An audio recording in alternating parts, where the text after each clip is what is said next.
The Jake Asman Show will begin shortly. Thanks to all these great Patreon members who help support the show. Get your super chats ready. Jake will be here in just a moment. If you love the New York Jets, this is the place to be.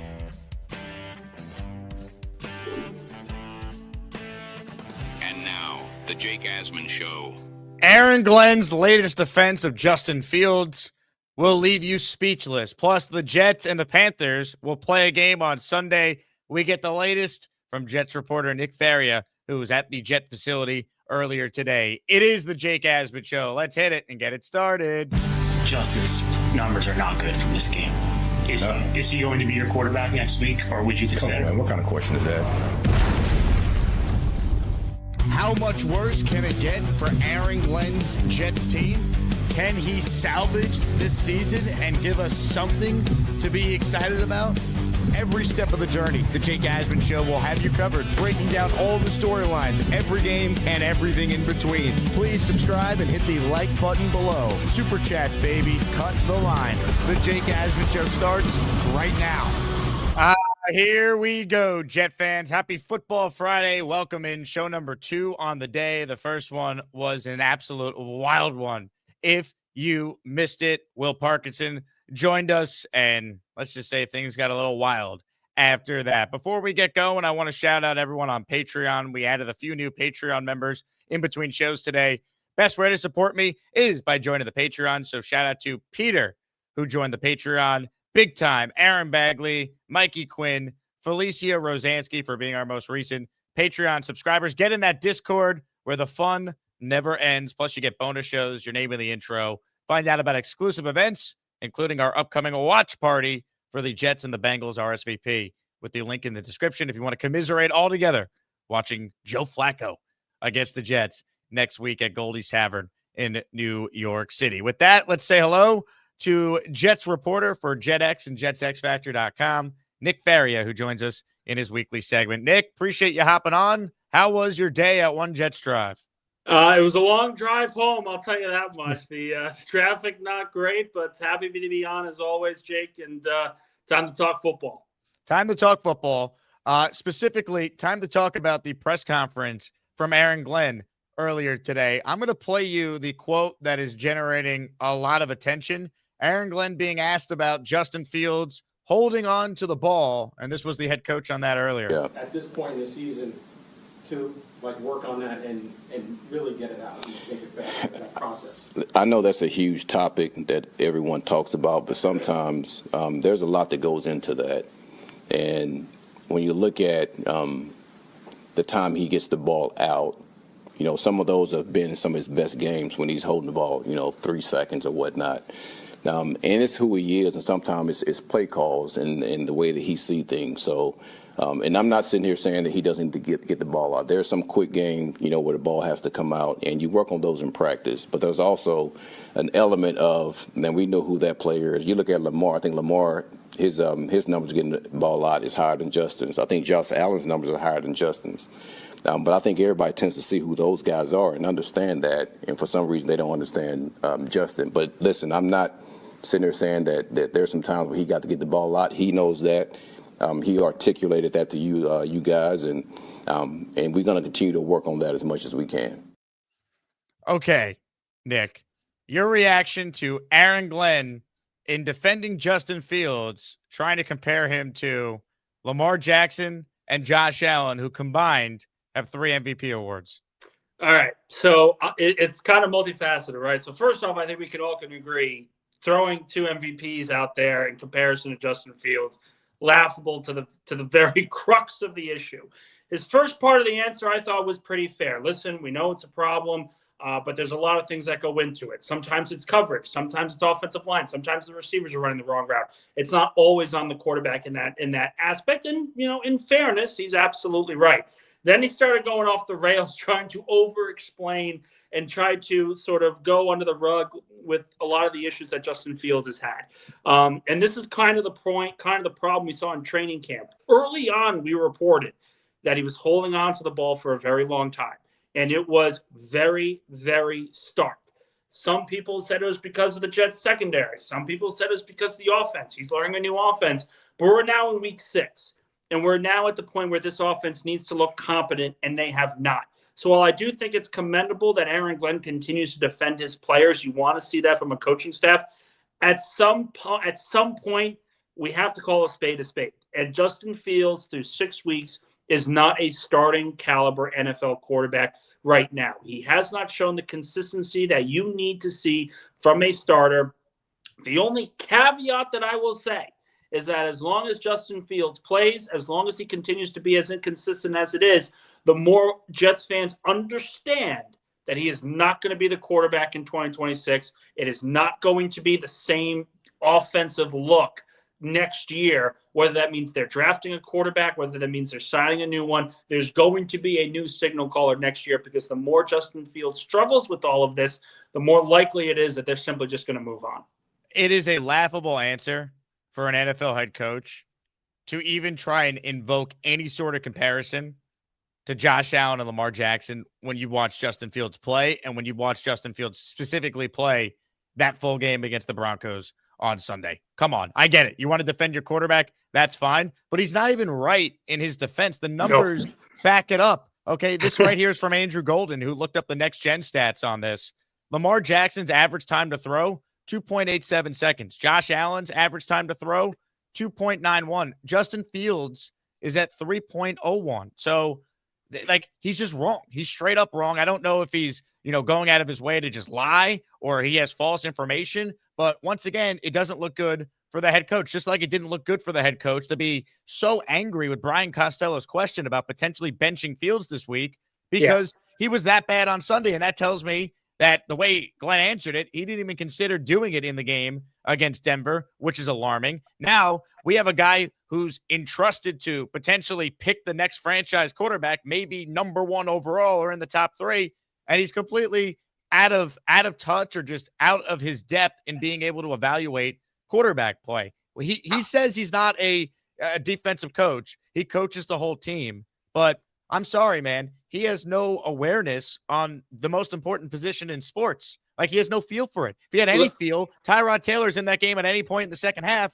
and the Jets actually have a win right now. And now you follow that up with his press conference after the game, this today, where he's invoking Allen and Lamar comparisons. How is any Jet fan supposed to feel any sort of way about this coach being the right coach to develop a young quarterback next year? So let me ask this question, and I'm not saying that this is the case. I'm not saying that at all. This is purely just speculation. Justin Fields signed with the Jets on a 2-year, $40 million deal, $20 million per year.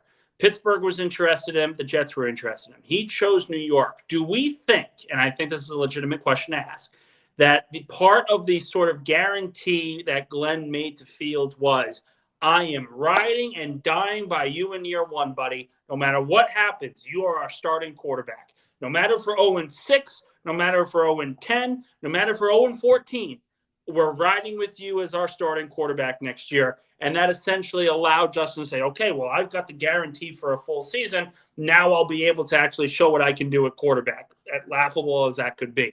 Now, if that is the case, and I know I've talked to a lot of people that think that there was just more of the fact that the Jets guaranteed that he was going to be their guy for the entire season. You don't see Josh Allen get benched. You don't see Jalen Hurts get benched. You don't see these guys get benched because they've guaranteed their spot as the quarterback for this season. For whatever reason, the Jets feel like, it seems like the Jets kind of gave that guarantee over to Justin Fields. The other side of the coin is this. Did Aaron Glenn ever expect to be actually competing for a playoff spot this year? The opening press conference where he was saying we're going to be building using the building blocks. It's not always going to be perfect right away, but we're going to be using those building blocks. Then he kind of said, well, we're going to be competing and doing this, and we're going to be in our games, and we're going to make fans proud of us for the products we put on the field. That kind of distorted the conversation a little bit to, okay, maybe they can compete. Maybe this is a team that we should have some higher expectations You for. forgot the biggest one, though. At the Combine, after Quinnen Williams saw Aaron Rodgers get released, and he tweeted thumbs down, and then Correct. The follow-up tweet was, here comes another rebuild. I stood right in front of Aaron Glenn when he said this. We're here to win now, and we're looking forward to it. So any questions? Yeah, when does the winning start? You're the only team in the league without a win. So he's Yeah. moved the goalpost, which is more evidence to me, Nick, that right now he feels like he's in over his head. And he's got 11 games to potentially coach out of this and make us feel a lot better about the direction this team is headed. But answers like that today tell me that he has no feel for offense in 2025, no feel for the quarterback. Remember, he had he was I don't know if chapped is the right word, but he pushed back on the questioning over the summer when Correct. reporters asked him about, hey, are you sure in 2025 you could be this reliant on the run? And he's like, look at the Philadelphia Eagles. Like, okay, great. The best team in the NFL from a roster standpoint. That's the outlier example you want to use. Like, I don't know, man. There's all these other examples now that you think of and go, maybe he just doesn't have a clue, right? Because on one hand, if he actually believes this about Justin Fields, right? If he actually is wondering why people don't bring up Lamar and don't bring up Josh Allen's time to throw, he obviously is just not very smart, or he's just gaslighting us. It's one or the other. Either way, I mean, look at Justin Fields' average depth of target and time to throw compared to Hurts and Allen. Fields is on the bottom right, and that means he has all this time in the pocket, but then his average depth of target, which is where Josh Allen, and then look where Lamar is around 8 yards for Allen and over 9 for Lamar.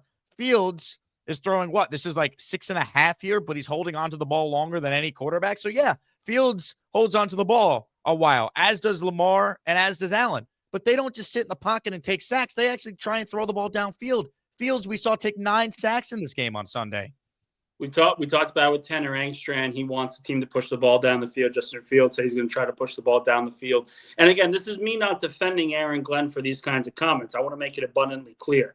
He's kind of put himself into a hole with the fact that his quarterback has played so poorly through the first 6 games of the season. And whether we can say he looked good in some games or bad in others is irrelevant. They're 0-6, and the quarterback's a big reason for that. He specifically kept the Jets from winning in that game against Denver and really was the main focal point as the reason why. I am not defending anything about this. This is me just speculating why they won't make a quarterback change. And I will say, you talked about him looking a little outmatched, a little, overwhelmed by the pressures of what a head coach is. His argument, and the big argument that he has had throughout the entire season, Dan Campbell was 0-10-1, and he looked terrible in his first year with the Detroit Lions. It was awful, absolutely awful.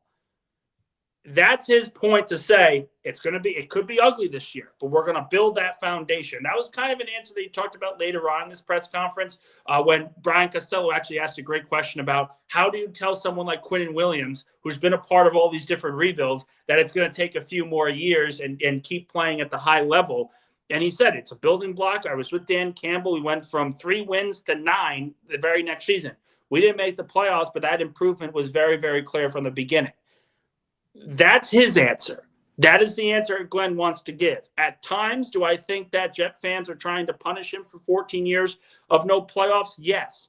But when the team looks as poorly as they have, undisciplined, mental mistakes, inability to adapt in certain situations, that is where the words of confidence and bravado turn to arrogance and pigheadedness because they feel they have all the answers, even though they haven't shown it. That is the crux of what Aaron Glenn is dealing with right now. And he has to show competency from a coaching standpoint in order for anyone to believe that he's the right man for this job moving forward. I mean, look, we're obviously only 6 games in, but let's call it for what it is, Nick. Not all losses are the same. And that loss was embarrassing on Sunday from the standpoint that it was nationally televised. Everyone saw it. And the defense came ready to play. The special teams was excellent. Awesome. Both were awesome. The head coach just failed the team, man. Obviously, Fields was terrible, but you have to have awareness. Yeah. And you have to understand that in the best interest of your team in that moment, you got to sit your quarterback down. And I don't care if you made the investment in him. I think what gets Glenn in trouble, I think he's very stubborn. I think he wants to be proven right on Fields. Let's not forget, too, that you didn't mention this. And I think more people on the beat should start bringing this up to Aaron Glenn. He took shots at the Steelers coaching staff and the Bears coaching staff all offseason. Yeah. Anytime Aaron Glenn was asked about Justin Fields, saying, I don't think he's ever been coached properly. We're going to let him play quarterback. Like Muji compared him to Darnold and Mayfield breaking out. Like they truly believed they had their guy. And I understood that, Fields was the best of what was out there from an upside standpoint. Like I have no issue with them signing Fields. The contract, the process that led them to that decision.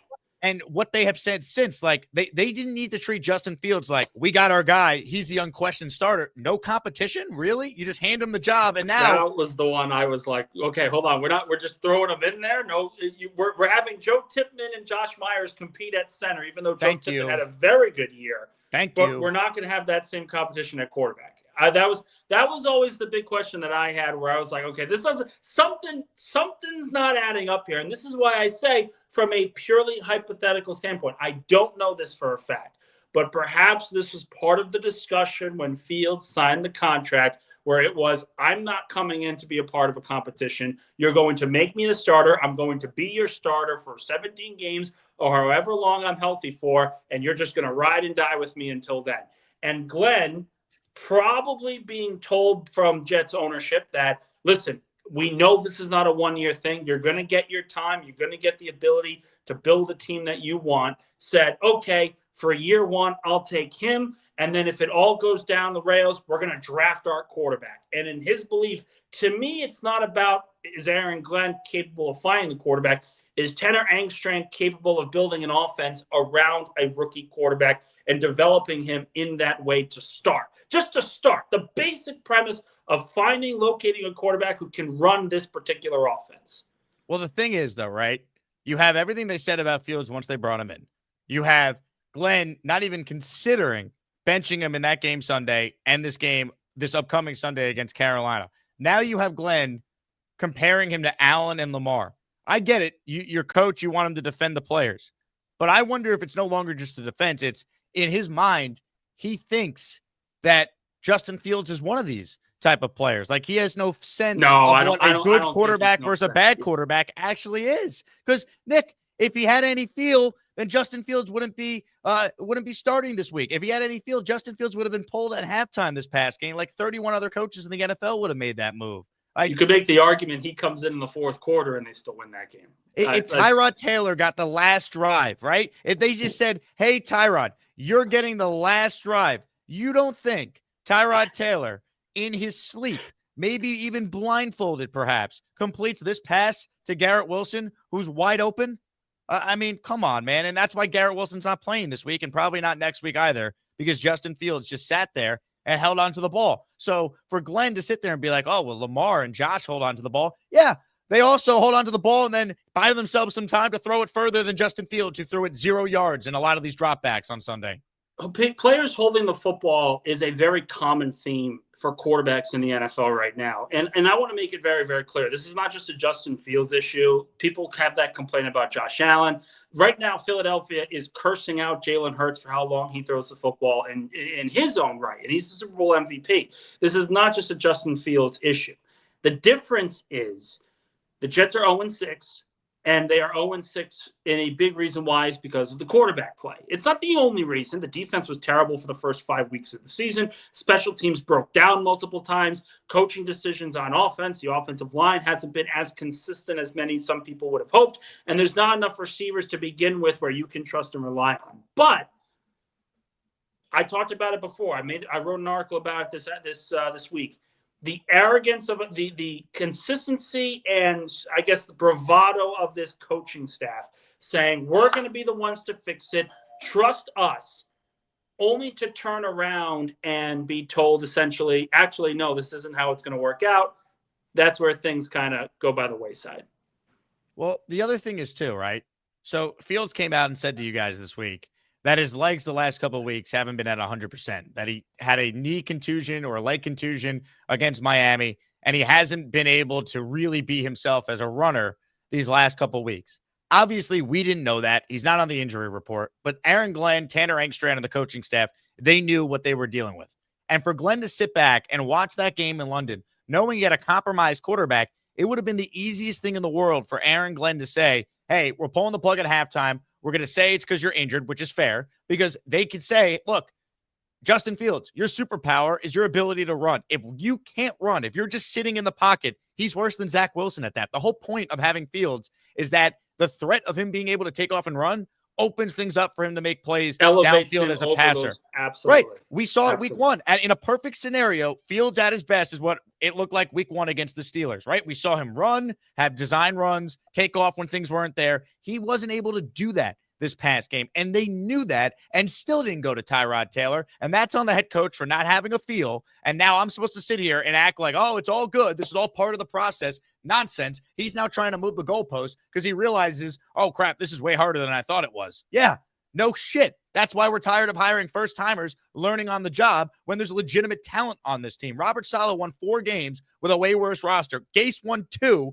with the worst team I've ever seen. This team right now doesn't have a win, and if I got to sit here and sit through a 1 or 2 win season, the idea that Glenn gets to come back no matter what is total nonsense.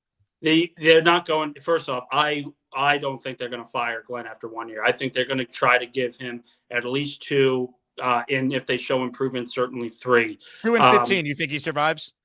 Yes, I do. I don't. I do not. And the only reason why is because in Woody's mind, the failure of Saleh, the failure of Glenn, we could talk about he gave Saleh enough time. He gave Adam Gase enough time, and it was just a complete and utter disaster. With Glenn, he's already said from the beginning, from his introductory press conference, this is going to take time and everything else. Now, he has moved the goalpost since then, and I am not denying that. He has moved the goalpost more times than I can count. But by and large, that introductory press conference was, we're going to see what we do, and we're going to try to incrementally build this from the foundations up. If that means, and again, it's very hard for me to say, okay, well, Muji should go as well, because I did think they've had a good draft. I do like some of the pieces that they have brought in. Jarvis Brownlee, I spoke to him today. He looked really, really good last week as a slot cornerback, potentially even replacing Michael Carter in the future. I like what they did in the defensive tackle trades. I don't like it took them that long to make those deals, but they still made those deals. Look at the receiver room on Sunday.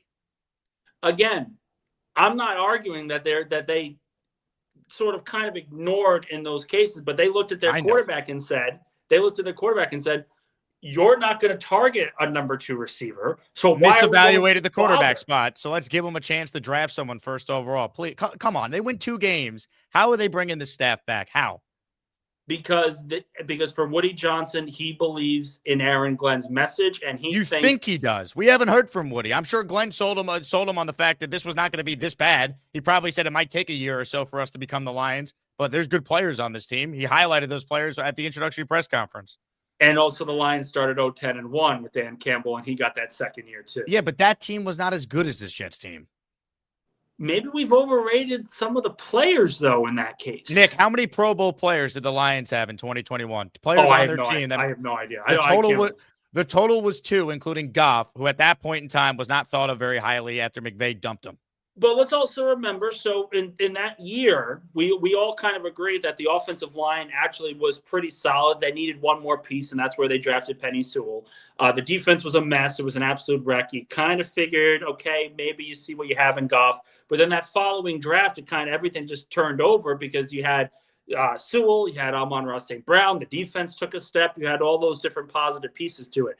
I'm not sitting here. Do you think the 2025 Jets are a better roster than the 2021 Lions?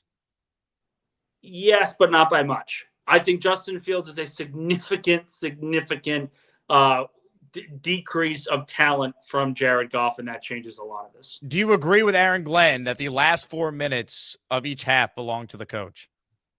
Oh, absolutely. And so it's absolutely atrocious right now. Do you think Aaron Glenn has done a terrible job in the last 4 minutes of each half? No, absolutely not. It's been atrocious. Absolutely atrocious. So you do think he's been bad. That's what I'm saying. Yeah. Again, Jake, I'm not sitting here saying that he has been good in any sense. All I'm saying is, do you think a head coach should know how many yards a field goal is at the end of the game? Yeah. So I'm telling you, Woody Johnson and Christopher Johnson are aware of this. So the idea that no matter what, Glenn gets a second year, if they're picking number 1 overall, maybe they learn from their mistakes and they know, hey, last time we were in the spot, we actually picked the right quarterback in Sam Darnold and we ruined him. Maybe we should put our new young quarterback in the best possible position to have success. And what would that be, Jake? That would mean someone with experience, preferably on the offensive side of the ball. Okay, hold on. It's not preferably. I've said this Oh, for years now. Okay. Offensive guy with previous head coaching experience. McCarthy, Cliff Kingsbury, Stefanski if he's fired. Like, that's where I'm looking. That's where I'm Any starting. of those guys, I'll sit there and say, okay, fine. My big thing is always, if you're going to draft a quarterback, you need to have a guy that's going to be a consistent play caller with him for years on end. You're not the Jets for decades now have not done that. Chad Pennington, Mark Sanchez, Sam Darnold, and Zach Wilson have had head coaches that are not offensive minded. And quite frankly, you want to talk about the inconsistencies that you have had at quarterback. That is the crux of the issue. You do not have a coach that understands how to develop quarterbacks in a positive way that other teams do around the NFL. Tom Coughlin was an offensive-minded coach. He drafts Eli Manning. Brian Dable is an offensive-minded coach. He drafts Jackson Dart. You are seeing all those different points. So, again, I understand. And I agree, this should have been an offensive-minded guy from the very beginning. Jake, we argued so many times in January where I was saying, get the offensive-minded guy so you can get the quarterback right. But you have Aaron Glenn now. This was the decision that Woody Johnson made. And it is objectively an overall bad look for teams to fire a coach after 1 year of work. Not saying it doesn't work out, not saying that it hasn't, where it has not shown where teams who fire their coaches end up getting the guy anyway. All I'm saying is they made the decision with Aaron Glenn. They have said they believe in his plan. And if Glenn has sold Woody Johnson on the idea that, listen, it was bad in Detroit that first year, give me a second year, let me show those improvements, then that is exactly what he's going to get. Well, let me tell you, Nick, they said they are sold on Aaron Glenn. That's before they finished with 2 wins and continue to have performances like what we just saw last Sunday in London. Things change. Robert Kraft didn't want to fire Gerard Mayo either. You think the Patriots are glad that they were patient or they acted and got rid of Gerard Mayo? Right. And again, I'm not arguing that. But there's a list of this. There's examples of this. You think you like look at what Ben Johnson in year 1 has been able to do with Chicago already. Look at what we've already seen Liam Cohen now do with the Jaguars. Houston went through 3 coaches in 3 years. I was there doing afternoon radio every day discussing it when they finally landed on D'Amico. Shanahan was the 3rd coach in 3 years for the Niners. I don't want a one and done Aaron Glenn, but I think this idea that, oh, they can't do it, they're sold long-term, nonsense. If you have the number 1 pick in the draft and you see the history of the last 4 number 1 picks at the quarterback spot, that their coaches were fired in that quarterback's first year or right after their first year, if you're Woody Johnson and Christopher Johnson, wake up. And I think they will wake up if it looks like this. I hope we don't get there. But I just love everyone on the beat today saying, there's no way Aaron Glenn will be fired. Yeah, okay. That's before he wins 2 games with objectively a way better team than the team Gase had that also won 2 games. I'm not saying they should or shouldn't. It's only week 6. We have to see how the rest of the year unfolds. But how about they just win Sunday? Is that allowed? I mean, how about they win a football game?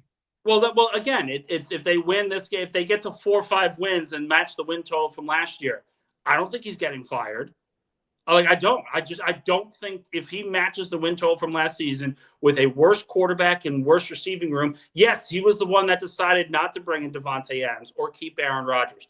But still, he said, okay, we'll take the cap penalty now. We'll push it off and not have to worry about it in the future. And why did they spread it out over 2 years? Can next time you guys speak with Glenn and Muji, ask that question. They never. That's going to be a Muji question specifically, and most likely we're not going to hear from him until the trade deadline. Well, but like when Muji was asked that question at the combine by Will Parkinson, I was standing right there. He never gave an answer. Like that's what I mean with the moving the goalpost. They act like now this is some sort of rebuild when they chose to split the Rodgers dead cap hit over 2 years. If they were honest and actually had a real plan that this was going to take a year or so, you take it all this year and you sell everyone on all the cap space and drafting a quarterback in the hope of next year. If they didn't do that, because this head coach had the audacity, by the way, to say at 0-3, we're not the same old Jets. He's right. You're worse. No Jet coach has ever started this poor through his first 6 games with his first year on the job. The last time the Jets were 0-6 was 2020. They finished with 2 wins. The time before that was 1996. They finished with 1 win. This team stinks right now, and a lot of it has to do with their head coach, and that concerns me, Nick. I'm not sitting here. I'm not disagreeing with any point of the mindset for the future you are saying. All I'm telling you is what I've heard and what I've seen. And overall, the Jets want to be a team that shows stability and patience with the coaching staff after a year. No one told Aaron Glenn to kickstart a rebuild. He believed in general, and again, it's part of the issue. They're moving the goalposts. 1 month, it's actually we're going to be able to be competitive, and it's going to be fast. We're going to be able to do this. We're going to make it proud for everyone. And then the next month, it's actually, you know what, we're not as far along as we may have thought. This is still going to take some time. So, I'm not saying he deserves a second year. I'm not saying he's going to get a third year. All I'm saying is it doesn't look like the Jets are going to be very quick to firing a coach after a single season right now. I'll tell you, things change because I'll tell you what, New England's very happy they weren't patient with Gerard Mayo. You think Denver's happy they weren't patient with Nathaniel Hackett? You think Jacksonville's happy they weren't patient with Urban Meyer? Sometimes you make the wrong decision, and you have to acknowledge that. And if Glenn can turn this around, he shouldn't get a second year. That's all I'm saying. I'm not disagreeing with that thought process at all. All right, let's do this. Let's do the injury report for this game Sunday. Before we do that, though, big announcement. We're giving away a Jets jersey at the end of the show today. Dealer's choice. Nope, you don't want to see that. You want to see this. Garrett Wilson. God, nightmares. Sauce Gardner, Jermaine Johnson, Quinnen Williams. Those are your choices. Gift a membership or send it a $10 super chat or higher to be eligible to win. Also, huge announcement for those who did not see the first show today. We were able to sell Big Cho's ticket to Sunday's Jets game in section 129 with the Asmaniacs. Now, here's the thing. Frank P. and Spencer Green combined to buy the Big Cho ticket, with the caveat being we, the Asmaniacs, get to decide which one gets to join Big Cho in that section. So, if you are interested in going to the game Sunday and sitting with Big Cho, you got to call in and make your case, and we will run a poll at the end of the show to determine who will sit with Cho on Sunday at MetLife Stadium. So a lot is on the line today.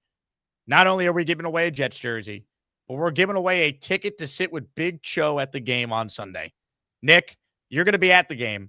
Have you thought about coming down from the press box to sit in section 129 next to Big Cho? Yeah, that's a good question to ask. I'm gonna have to review it because that seems pretty tantalizing. I'm telling you, man, there's nothing better than Cho on Sunday. Yeah. All right. So gift away for your chance to win. Call in if you want to make your case why you should sit with Cho on Sunday. Comments, questions, super chats. They cut the line. We are presented by FanDuel Sportsbook. Your latest look at the line. Jets, 1.5 underdog going into this one. Let's give you the latest injury report, and then Nick will actually talk about this game Sunday. Garrett Wilson listed as doubtful for the game. I'd be shocked if he plays. Let's be real. Michael Carter, he's going to be back. He was a full participant, so that's a positive. As far as the offense, though, without Garrett, we know Reynolds, who was a little shaky at the beginning of the week, is going to be out there, so that's good. But without Garrett, what the heck does his offense look like on Sunday?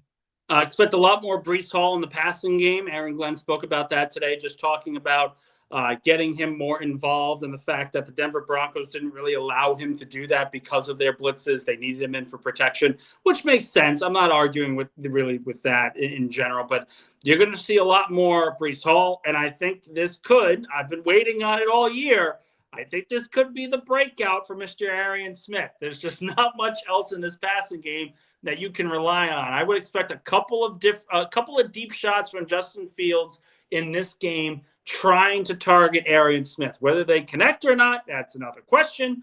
But I do think Arian Smith will probably be the leading wide receiver in numbers on Sunday. I do think Mason Taylor, Breece Hall will probably be the main catalyst, though, in the passing game. Breece Hall not having a single target in that game Sunday is another damning indictment of this offensive coaching staff, and Glenn for that matter, too.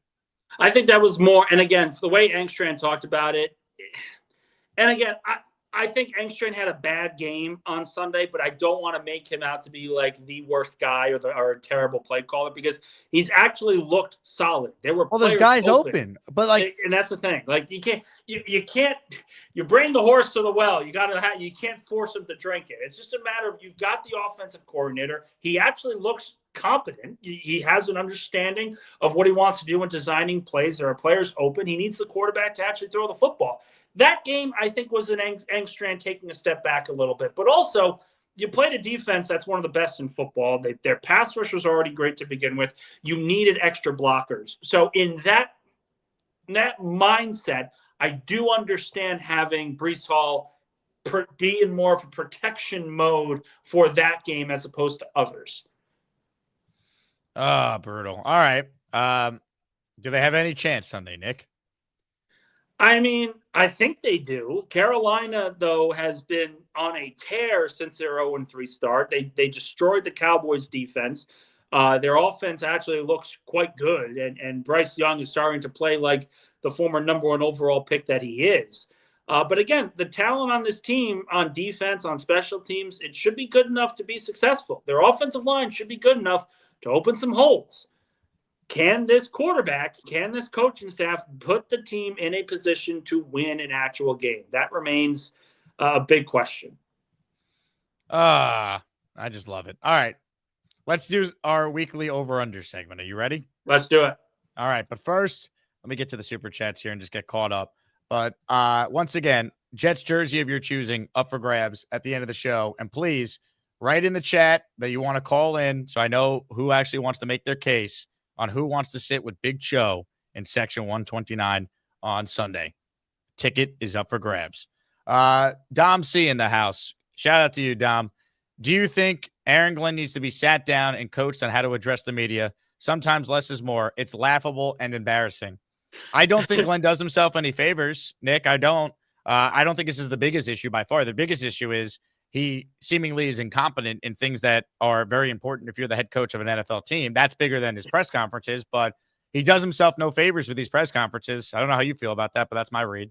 Well, I would agree with that, but it's kind of like one or the other. So you have Robert Saleh that's buddy-buddy with everyone, would give really nice answers to the media. And then you'd have Aaron Glenn that's sort of standoffish, wants to push back on things, wants to push back on questions, kind of that Parcells-like, but neither coach is winning. I don't see that this is an issue whatsoever at this point. There's just so many other issues with this coaching staff outside of how he addresses the media at this point. I mean, yeah, it's just bad. Gator says Glenn's Belichick without Super Bowls. Well, it's kind of fair because Belichick, once Brady left, the Patriots were a disaster. And every single time Belichick would use his usual standoffish mindset and the answers, reporters started to call him out on it. When they were 2-5 or 2-10, and he was still given we're on to the Bengals, we're on to Cincinnati, those kind of just ridiculous comments. People started calling him out on it because he didn't have the wins to back it up anymore. And for Glenn, I wrote about this in a column this week. He can make all these bravado comments he wants and standoffish, but the more he loses, the more ridiculous it looks. Don't worry. He's Aaron Glenn. He's got the answers to everything. Just ask him. Kale writes in with a super chat. He's in the raffle for 2 with this. Love Aaron Glenn, but there's a level of dishonesty here. If he were still at DC with Detroit playing the playoffs, he'd be licking his chops. Just say we are working with him to improve, but Taylor is starting. Or just say, look, we know Justin's super talented. He had a bad game. We think he's going to play a lot better this week. We're going to coach him up on some of the things that obviously didn't go well. That's all he has to say. He doesn't need to be like, you guys don't question Lamar and Josh Allen holding on to the ball for a while. Yeah, coach, because those guys are first-team all-pro quarterbacks. I mean, he has zero feel for the quarterback spot. Zero. Not a little feel, zero feel for it. It's like we thought Saleh didn't know anything about quarterbacking. Aaron Glenn is so over his skis when it comes to talking about offense and the quarterback position. It's unbelievable. It's almost like head coaches should be hired that know how to call plays offensively. I mean, and also, if you're not going to be the play caller on either offense or defense, then you have to have a feel for the last 4 minutes of each half when you said that belongs to the coach, and you coached away a game on Sunday. Look, Nick Sirianni is who he is, and a lot of people think he's overrated, but the guy is like 50-20 in his first 4. Like it's absurd. The guy doesn't call a play. He doesn't do anything on defense. He is purely there to manage a locker room of stars. And he does it better than almost anyone else. And they win, and that essentially shows why he's the head coach of the defending champs. With Aaron Glenn, he doesn't call plays. He doesn't have an offensive system. Okay, then what are you bringing to the table? And right now they're bringing a team that is very undisciplined. They don't really look like they know what they're doing within the final 4 minutes, which, as you said, and I agree with, is all about where the head coach is and his preparation. I'm quoting him. Aaron Glenn said that. He said over the summer to you guys, the last 4 minutes belongs to the head coach. Those are his words. That's what I mean with the moving the goalpost. Oh, he didn't expect to be any good this year. Okay, so I'm supposed to believe Aaron Glenn deliberately made himself look like an idiot in a nationally televised game when he has a chance to get his first win? No, he's just in over his head. I'm not. I want to make it clear because it seems like some of the comments think I'm defending Glenn. I'm not. By any stretch of the imagination, I am not. All I'm sitting here and saying is highlighting the main points of where he is faltering and falling short. And whether the Jets believe that he should be given another year or not, it really is the main crux of the issue right now. Ladies and gentlemen, a great comment here from Wild Chew. I think this is Wild Wave, but YouTube screwed up the usernames. He says, Jake, you look depressed. My advice is to get over it. You're right. I'm very depressed that the Jets suck and they might have hired another poor head coach. So to help myself get over it, I'm going to play this. Go screw. You can kiss my big ass. Woo! That's right. Wild Wave, you bum. Let's see. Big Fella says, can we choose a Membu jersey? Yes, Big Fella, just for you. If you want an Armand Membu jersey, that could be your raffle prize if you win. So add that to the list of players that we're going to have. All right, let's get to our over-unders, and then we're going to have our Bites and Breakdown segment with Arielle Nash coming up. But, Nick, all these odds are courtesy of FanDuel Sportsbook. I'm going to pull up how you did last week, but overall, you've been off to a very good start. We do this every week when you come on the show. This week it's for the Jets and the Panthers. While I pull up your record going in, let's start with our first over-under for you to opine on passing touchdowns. We'll start with Fields. The over-under is set at 1.5. I love the under on this. Tell me how you feel. No, I'll take the under on it as well. While I do think he'll be able to target the tight ends, the Cowboys did a great job of it last week. I can't see him. I can barely see him throwing one touchdown, let alone two. All right. By the way, if you're curious, Nick, how you did last week, you were 12-13. But overall, that's not too bad. I thought it was going to be a lot worse. No, overall, you're 48-38 on the season. So you're 10 games over 500. That's a season winning percentage of nearly 56%. So if anyone has been basically taking all your picks, guess what? They've actually still have made some money. All right. Bryce Young over under passing touchdowns, 1.5. I'll take the under on that as well. I think he throws one touchdown. Most of the damage will be on the ground. Passing yards now, over under 171.5 for Fields. I'm gonna take the over. No, screw that. Garrett's not playing. I'm taking the under. Bryce Young over under 193.5. I'll take the under as well. I think this is going to be a running game. Ladies and gentlemen, let's now do wide receiver / running back / tight end total yards. Over under. We'll go through each of the following players here, Nick. Over under Tet McMillan, T-Mac, 55.5 yards. I'll take the under on that, but just barely.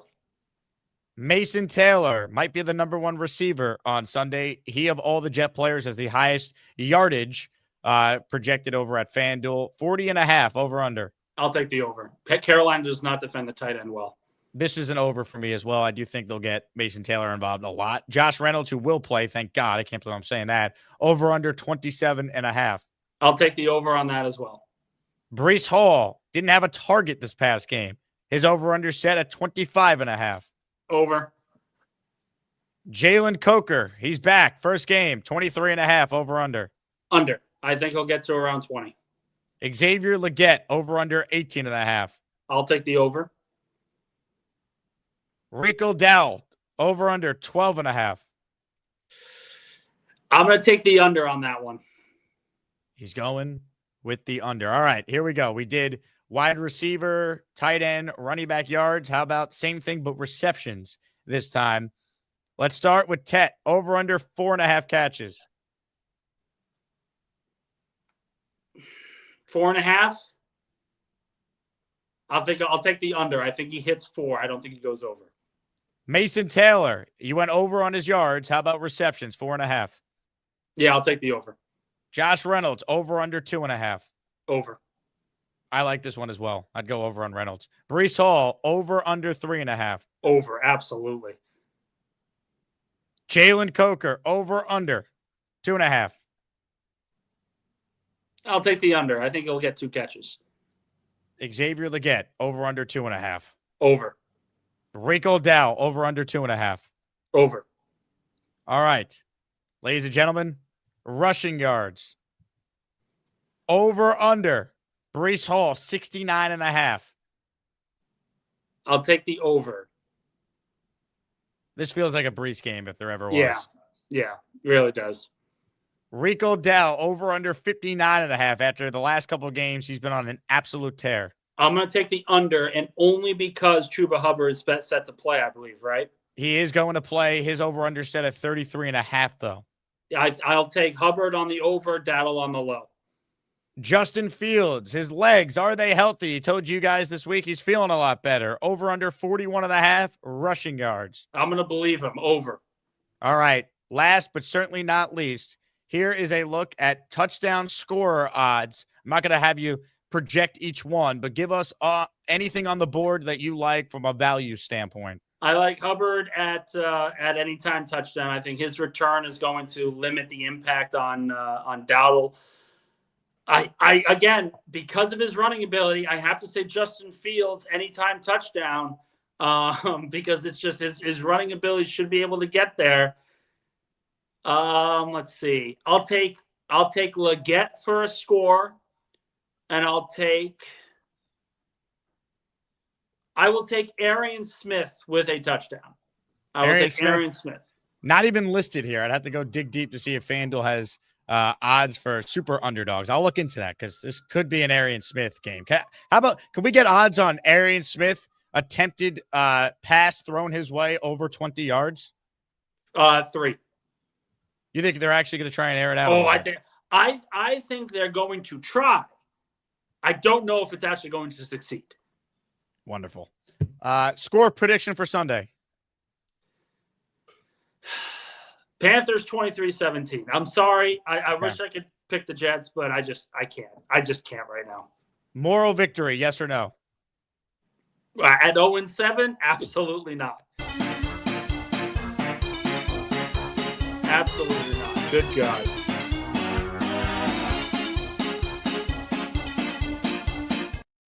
Nick, you once upon a time were a very positive man. It's amazing to see what the Jets have done to you. Listen, I try to be. I really try to be. I try to give a different outlook. I will say, I talked to the locker room today. It seemed like the team was still all in on Glenn. That could be a reason Johnson decides to stick with him. Is that the right call? Is that the right decision? I don't know. It's really hard to say at 0-6. By the way, Arian Smith plus 490 anytime touchdown. Thank you to Nate, who just sent me the FanDuel odds for that. I'll take it. I'll throw it in there. I'll make you all rich. There you have it. Nick, keep up the good work. And look, if you want last chance to throw your name in the hat, if you want to sit with Big Cho in section 129 with us on Sunday, I mean, you're going to the game already. Just come down from the press box. I would, but I like the press conference, the press food a little bit more. So apologies. Big Cho will buy you food. To be determined. To be determined. Big Cho. All right, Nick, thank you very much. Of course. Thanks, buddy. Nick Faria, weekly spot on the show. Hit the like button. We got the bites and breakdowns coming up. But first, some super chats here. Peter Stores checks in. The only cool thing about sucking this badly is when we do start to win, it's going to be oh so glorious. It will feel like the Rex Ryan era. I had so much confidence in our defense. We were so stout. I mean, I had confidence in the Jets defense a couple of years ago. The Rex days were great because they actually won games. They were in the AFC Championship game 2 years in a row. It was awesome. That's what I miss the most, not the confidence in the defense. And by the way, I would like the next time the Jets are in the playoffs to be because of their offense, not their defense. Let's do something completely different for once. Now, I'll take any playoff appearance I can get. It's only been 15 years. But isn't it amazing that a team, the New York Jets, are always just grounded? They never have a good offense. The irony. Big fella, holy hell, a 50 spot. He is in the raffle for 10 with this one. Hit it, Beningo. We are mama way. Membo jersey, please. Glenn sounds like a complete idiot comparing our trash quarterback to the great Lamar. F Josh Allen. I still support him, but damn, it's difficult. See everyone Sunday. Go Vols, baby. You're in the raffle, Mr. Big Fella. Thank you. It's laughable to say, well, you guys don't question Allen and Lamar's time to throw. Yeah, because they produce. Justin Fields has done nothing in the league. That's why, Aaron. Come on. Fighter Jet says, don't want to trade Hall. Rookie quarterback will benefit greatly from help with Hall, especially Wilson. Won't help if Glenn and Muji are here next year. Yeah, I mean, I don't want to trade Brees either. Unless I'm getting a third, I just don't see it. Maybe a fourth, I would do it. I don't know. I don't see the point in trading Brees Hall for a fifth rounder. I don't. Some of you might want to still get the fifth. I mean, I look at a fifth rounder and I see Tyler Barron. I'd rather just keep Brees, personally. On that note, we'll get to your calls coming up. But right now, it's time for this week's Bites and Breakdown with Arielle Nash. Olive oil sports, she's the queen of the line. Football and flavor, she's cooking up hot. You love the Jets, you'll love her too. She's got a touchdown recipe just for you. Hello, Arielle. How was your trip back to New York? You didn't get to see the Jets win with your family, but here we are again. Another week looking for win number 1. Oh my gosh. It was great besides the game, but we still had fun. My mom was watching with us. We had the bagels and lox. We went to like this cute little, I'm from upstate New York. So we drove 30 minutes to this little cute town, got some apple cider donuts, watched the Jets lose. It was good. I thought they were going to win for a second. I was very excited, but other than that, it was still good. Do you think that you could have completed a pass of 8 yards or more to Garrett Wilson at the end of the game? That might have come out of my mouth while I was watching it, but reality, no, I'm so bad. Literally, my dad threw a pack of napkins at me to catch, and I swatted it away. He's like, what? I'm the most unathletic person ever. So no, but it's fine. I think you're selling yourself short. I think you would have hit this pass. You would have hit that pass? I think you would have. Thanks for the confidence. I mean... I believe. All right. Bites and Breakdowns. Yes. For those who don't know, Arielle has an Instagram account, Olive Oil Sport, where she reviews a food item related to the Jets' opponent. And then, in addition to reviewing the food item, breaks down the Jets' chances of winning on Sunday. I know you're going to pick the Jets. You said you'll always pick them after you picked against them that one time. So now you're back to picking them. So I won't even start with that. Let's start with the food. Okay. All right? Carolina, what food item is associated with the Panthers that you're going to be eating here? So I have Carolina pulled pork right here. It is from Trader Joe's, but what I was going to do is make you guys a very quick Carolina vinegar barbecue sauce because it takes 4 seconds. And I did it on Wednesday for my video, and it was so good. Can I do that? Let's do it. Let it rip. Okay, amazing. So literally, you probably have all of this in your house right now. This is apple cider vinegar. And then you do 2 tablespoons, which is a 4 count. So 1, 2, 3, 4. 1, 2, 3, 4. I said, do you ever watch Pioneer Woman? You ever watch the Food Network? I have not seen that. No. Oh my gosh, it's so good. She's in Oklahoma, just on a farm in this huge house and ranch, and she just cooks a bunch of food. So she taught me that. Then I like to keep it healthy. So you want to make it a little sweet. This is blue agave syrup, but you can do brown sugar if you want. But then you do 4 of that, and then you do a ton of black pepper. And then in Carolina, they do a lot of crushed red pepper, but actually I'm obsessed with red pepper and put it on everything. So we're out of that currently. And then just a quick little pinch of salt. And that's literally it. Stir it up. I have the Long Island mug out. Done. And that's your Carolina vinegar sauce. Then you just pour it on top. So that's that. Where does this rank among the items you've consumed this season? Well, definitely not better than Texas Roadhouse. That's number 1. I'm trying to think of my other ones. The grouper sandwich from the woman that made it for me, Chef Nicole, that was incredible. This is probably 4. It is. I like to cook, so it was nice to actually eat, and I ate so much on vacation. So many donuts, so much Chinese food, pizza, everything. So it was a nice light meal. So I came right back, made my video, and I was cost me also $5, which was very nice. So this is up there. You got to at least try it on the air now. I'll try it on the air. Okay, here we go. I did. All right. So it is cold, but just pretend it's like hot and nice. Oh my God! Hopefully it didn't burn your mouth there, Arielle. I know it's so hot. So hot. Let it cool down. No, that was very good. No, I like the vinegar sauce. My favorite type of barbecue though is Kansas City. The burnt ends. Like I said, I love Southern food. Barbecue is literally one of my favorite foods besides Texas Roadhouse and besides fried chicken and waffles. And I've been to the famous spots. We talked about Pinkertons, right, in Houston, and then Joe's Barbecue too in Kansas City. That's my favorite. Been to Joe's when I was there for the draft a few years ago. Joe's is actually Really? I waited in line for literally like an hour and a half when I was on a road trip from Minnesota to Arizona. There you go. Well, all right. So there's the bites portion. Break down this one Sunday. How are the New York Jets getting their first win of the season? Okay, I actually genuinely, with my whole heart, believe that we are winning this game. This is like not just me being positive for no reason. I did see something. Can I encourage you guys for 1 second if you're down on this? Yes, Rico Dowdle Wright went off on Miami and Dallas, but literally for run defense, Miami's ranked 30th, Dallas is last, 32nd. So the past few other games that they've played, right, I'm pretty sure before that, the most Carolina rushing had was 113 yards, and that was against Jacksonville.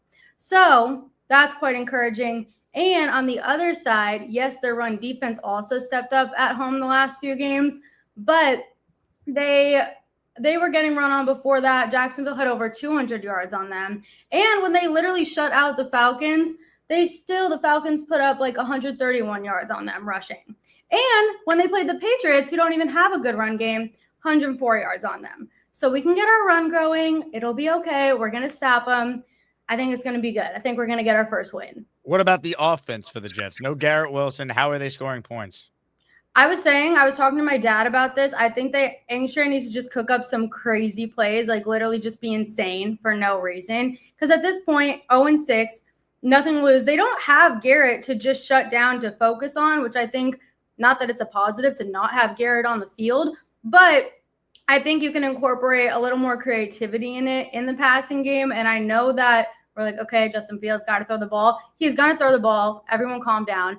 It's we keep saying week to week league. Jets are going to get it going. It's going to be okay. It's going to be good. Did you factor into your breakdown the fact that Big Cho will be in the building on Sunday? No, that wasn't a factor. So that's immediately like 50% up. So now Jets are even more. There you go. I know you can't make it Sunday, but if you were available, would you sit next to Big Cho in the Asmaniac section? Sure, of course. He's Big Cho. I mean, I think that's why I think the Jets have a great chance to win, though. The Big Cho energy will be there. Big Cho. I will say I just finished listening to Canales' last press conference before, and he was saying how obviously they have not been good on the road, and it's all about them bringing their energy. So I'm like, guys, whoever's there, you're going to be there.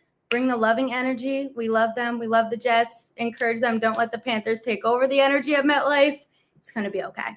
All right. Final score. Jets win. What's the score, though? I had Jets getting 17, just like Nick, but I have Panthers getting 16. 17-16. Yep. Same score when the Jets beat the Colts in the playoffs on a Nick Folk last-second field goal in the wildcard round. That's incredible that you remember that just off the rip. Yeah, so that's the type of energy. There you go. I'm trying to be positive here. People say I'm too negative, but they're wrong. Well, I mean, I was just watching, so I was like, all right, it's okay. They're going to win. I'm telling you, Jake, don't worry about it. All right. I believe you, Arielle. Where can people find you? At Olive Oil Sport on YouTube, TikTok, and then oliveoil.sport for Instagram. Hell yeah. Well, I hope you're right, and we finally get to do one of these after a win. That'd be fun. That would be amazing. Next week is the week, and have fun at the game. Ladies and gentlemen, Bites and Breakdowns with Arielle Nash. J-E-T-S. Yes. All right, let's go.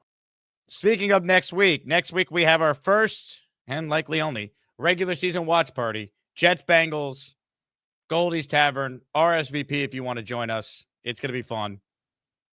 The Jets might stink, but I can promise you that the watch party will be a great time because the community makes it fun. And we're going to have a great raffle at halftime, bunch of signed items, including a signed Breece Hall jersey that is framed, Sign Corbett football, sign Mawai jersey. I'm adding some other prizes too. I'll announce next week.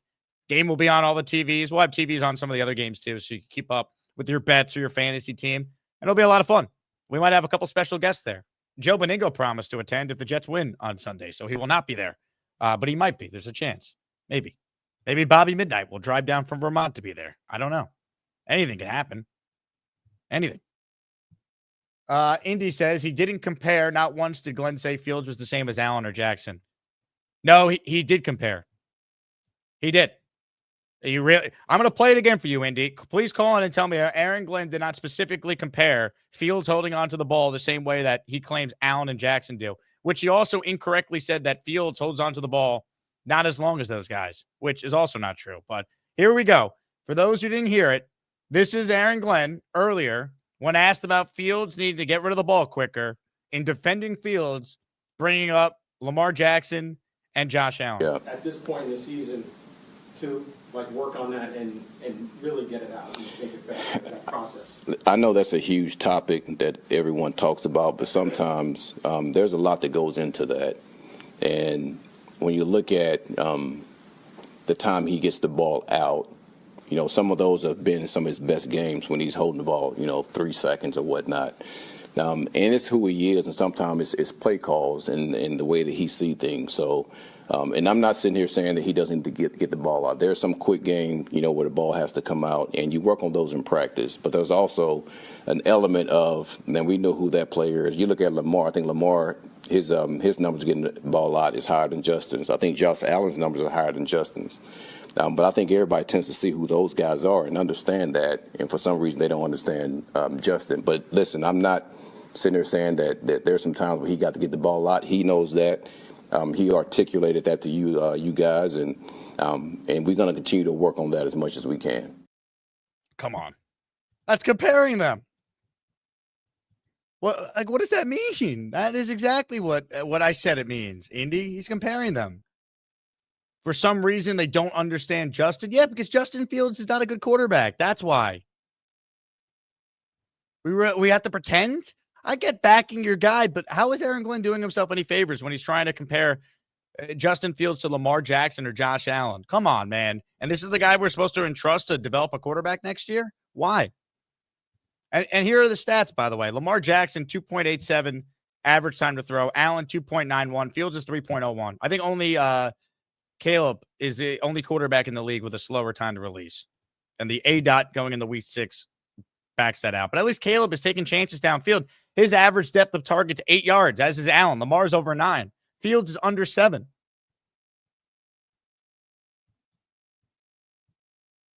Wild.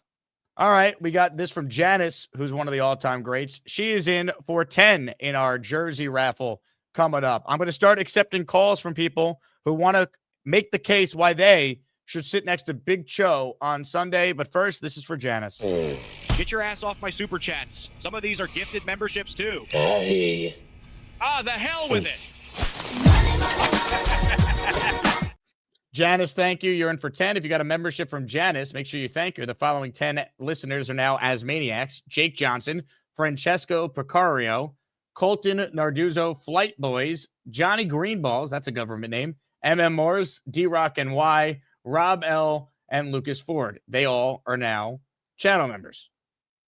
Ladies and gentlemen, a couple more super chats. Rude Druid.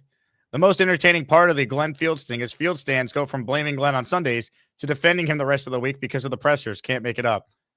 The Fields sycophants are very odd. I'm glad that we don't have to deal with them after this year.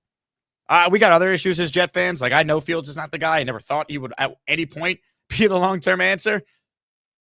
So I knew what this was. It was a dart throw. It was a lottery ticket, and I was cool with it if they were going to move on from Rodgers, which I didn't want them to do in the first place. But I did say at the time, if you're going to move on from Rodgers, at least get Fields because there's an upside. And it hasn't worked. That's fine. I'm way more concerned about this head coach overseeing a number 1 pick in the draft. Because I don't think it makes sense.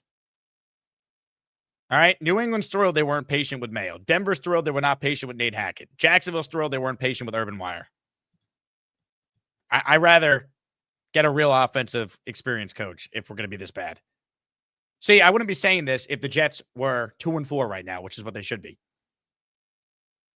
But the head coach looks like he's out of his skis right now. That's why these next 11 games are important. JR, how about this? Channel member for 25 months. You're not too negative, Jake. You call it like it is. Hopefully they can give us something good to say this Sunday. Hashtag Jet up. Hashtag as maniacs stand up. We're going to try and manifest a win, JR. I'll be there. People are like, are you rooting for losses? Hell no. I want to win Sunday. Thunderlips, super chat. Sometimes it's play calls. What's the call? Hold the ball for 5 seconds, crap your pants, and take a sack. Nailed it. Imagine that's the play call. Hey, Justin, drop back.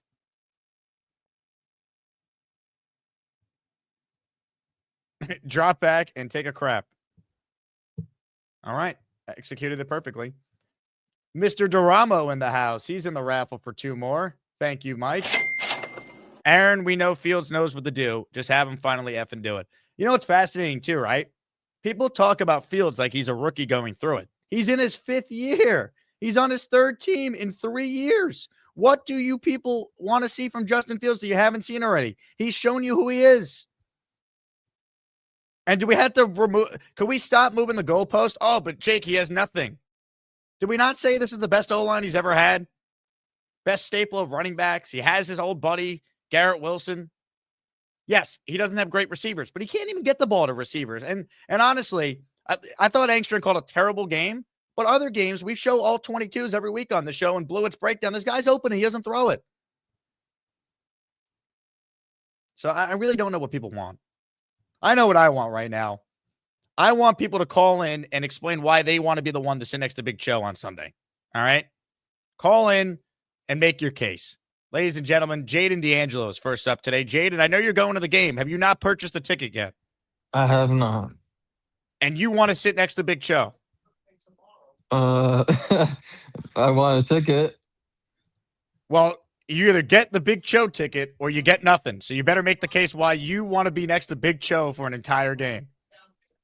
Well, I drove 5.5 hours, and that's pretty much it. That's all I got. I'm a Jets fan. What was your plan? Just to drive and then buy a ticket the day of as the prices go down? Oh, yeah. I was probably going to get one tomorrow or Sunday morning. You know, this is a tough sell. It doesn't really sound like you're that enthusiastic to sit next to Cho. I want someone who wants to be Cho-ified for 3 hours. We're talking about Big Cho. That depends on how drunk I get. Big Cho. Come on, man. Bring the energy. That also depends on how drunk I get. All right. Well, what if I guarantee you copious amounts of Jell-O shots in the parking lot? Yeah, I'm going to have some liquor. Yeah, we're going to be drunk. We're going to be turned up. All right. Well, right now you're the leader in the clubhouse because you're the first person to call. Is there anybody anybody else that wants this? Well, I know Peter reached out to me on Discord. Peter Pins? Peter Pins reached out. Wow. We can fight for it. So, look, I need people who are passionate about Big Cho, but right now you're the only contestant, so keep that in mind, all right? Sounds good. All right. Thank you, Jaden. Ladies and gentlemen, not off to a great start if we're being honest.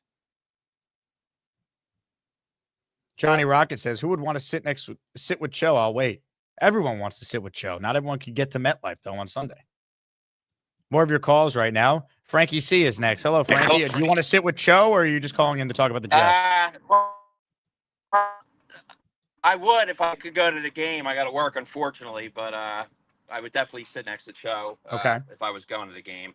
And the funny thing is, I'm working, but for years, Sunday was a deal breaker for me because I'm like, all right, it's Jets football Sunday. But, dude, they've made it so painful and miserable. I mean, I've been going to games since 92. I'm 38 years old, so, you know, I've lived through the beginning of Kotite and Bowles, Gay, Sala, and this is just, man, this coach is, I mean, it's like being a broken record. Everybody is down on him, but this tells you everything you need to know. Right now, they're 0-6, right? If they could have just won 2 games, Jake, 2-4, this part of the schedule set up so nice for them with the Panthers, the Bengals, and the Browns. Imagine even if they could get 2 wins and they had this schedule coming up. Maybe they came off a win last week and you got potentially 3 weeks to go 5-4 to get over 500, like we thought in the beginning of the year. But, man, this guy is – I mean, I was cautiously optimistic. going into the season. In the past, my friends say I'm too of the optimistic Jet fan, but now they're starting to just drain me, man. So I'm with you. I don't think we can let this guy. I think out of the 11 games, Jake, he's got to go at least. He's got to go at least 4-7, which isn't asking for much, and that's like on the low end of it. This guy's got to go at least 5-6 to let me think that he's got any chance of leading this team anywhere. And to your point about the quarterback, I mean, why don't we just hire Mike McCarthy, take the number 1 quarterback in the draft, and start over? It's very simple. Are we not in a better spot? Seriously, like how are we not in a better spot if you give Mike McCarthy the number 1 pick in this team? We all know this. And what do you know, I always defended him because I'm like, he's the owner. What do you want him to do? You know, now he's staying out of the way. But now when he should be stepping up and doing something, now all of a sudden he's going to act the way he should have been acting, staying out of the way all these other years. Well, like let's see, stuff. right? Because I don't want Woody to act now, Frankie. Obviously, I think this is only a conversation if it doesn't get better. I'm hoping as a Jet fan that Aaron Glenn does what you're saying, right? He wins some games here and we feel better. I'm getting out in front of it now because I'm already seeing the Athletic wrote a story today. Zach Rosenblatt had a story. Oh, the Jets aren't moving on from Glenn no matter what. And it's like that. That's all nice to say now. If it continues to look like this, they'll move on. Just like stories came out that Robert Kraft wasn't going to fire Gerard Mayo after a year, and Urban Meyer was going nowhere, and Nate Hackett was going nowhere. Those franchises don't regret moving on after a year, or in the case of Meyer and Hackett in the middle of their first year. It's been that bad for Glenn. Well, also too, I mean, now we have the last 4 quarterbacks went number 1 overall. The coaches were fired after the first year. So now that we know this, like, what are the odds out of all teams the Jets are going to break the cycle of that? There's no way, especially what we've seen from Glenn. So, I mean, I'm with you, man. I'm like, we got to get. Again, I want to give Glenn all the benefit of the doubt because I did go to the games and watch him growing up. Loved him. He was one of my favorite Jets. He had us all pumped up, you know, in the off season. He's just like solid, man. All these guys, they're all bark and no bite. Solid was supposed to come in, be Mr. Authority, Mr. Discipline. What happened? You know, nothing. He pulled the wool over our eyes. Now Glenn, you got him coming in with all the bravado and stuff, and it's just, I was excited, man. It's just the things that he is missing. The clock management, like what he did at the end of that first half last week, when he did the fake punt to extend the drive just to let the clock run out. Like, this is stuff. Can you get better from that? Or isn't that just like you don't have that IQ? Like, how can you even your first year or nothing?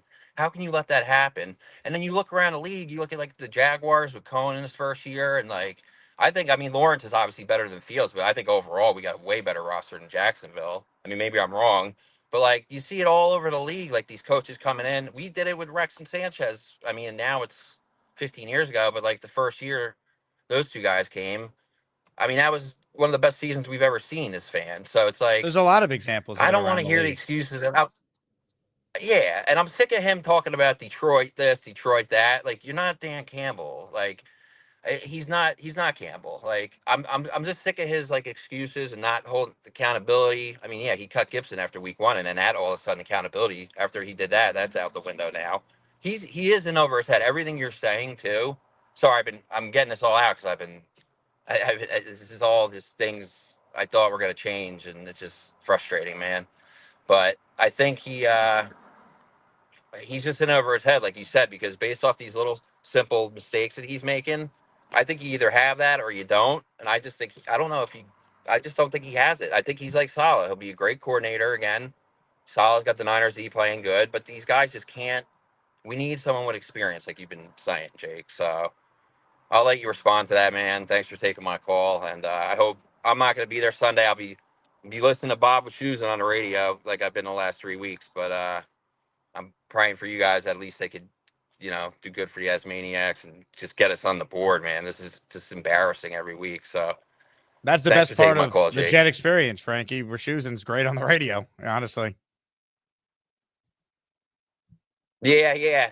I was like, I'd rather make money. Like I said, it was Sundays were a deal breaker for me for years. And I'm like, what am I missing out on making a couple $100? I mean, I can still listen to the game, but like, it's so frustrating watching these games. And you know what? If they started off 3-2, or whatever, 4-2. I mean, that would be a dream. But even like I said, if you got to 2-4, this soft spot of the schedule, we're having a whole different conversation. So I don't know, man. In my opinion, he doesn't have it. I think we got to just, like you said, get the experience. Just cut your losses, Woody. You have plenty of money, like you've been saying. And, man, let's just get it right, man. Let's get the offensive experience guy, take the best quarterback, and just start over and pray that the football gods have some grace on us. So, Frankie, well said. I appreciate it, man. I feel bad how down in the dumps you are, but, like, that's a guy who was a positive fan, liked the hire for Glenn, grew up a Jet fan in that time when Glenn was on the team. No one wants to say bad things about Aaron Glenn. We all want it to work, but I'm just not going to sit here and blindly be loyal to this plan. What plan? Their plan has already changed. He's already changed his plan because he realizes that everything he sold is a bag of you-know-what. Their plan was to take Justin Fields, give him $30 million guaranteed, and build an offense around him. And then we see on Sunday Fields is compromised. They don't bench him. They knew his legs were shot. They allowed him to play from the pocket the entire time. That would have been the perfect excuse to go to Tyrod Taylor. I'm telling you, that was not just a typical loss, man. That game was eye-opening, man. I was hearing from people that aren't Jet fans that were watching the Jets for the first time being like, holy crap. Like Aaron Glenn's really bad. Like, if there's anything close like that again, he's not surviving another one of those. Like, that's his one, like, holy crap, like, you're inept type of game. Hackett had that in his first ever game as a head coach in Denver. It stuck with him. It never got better. Like, you only get one of those games. All right, open phone lines if anyone wants in on the conversation. Plus, you want to make the case why you should sit with Big Cho. Now is the time to do so.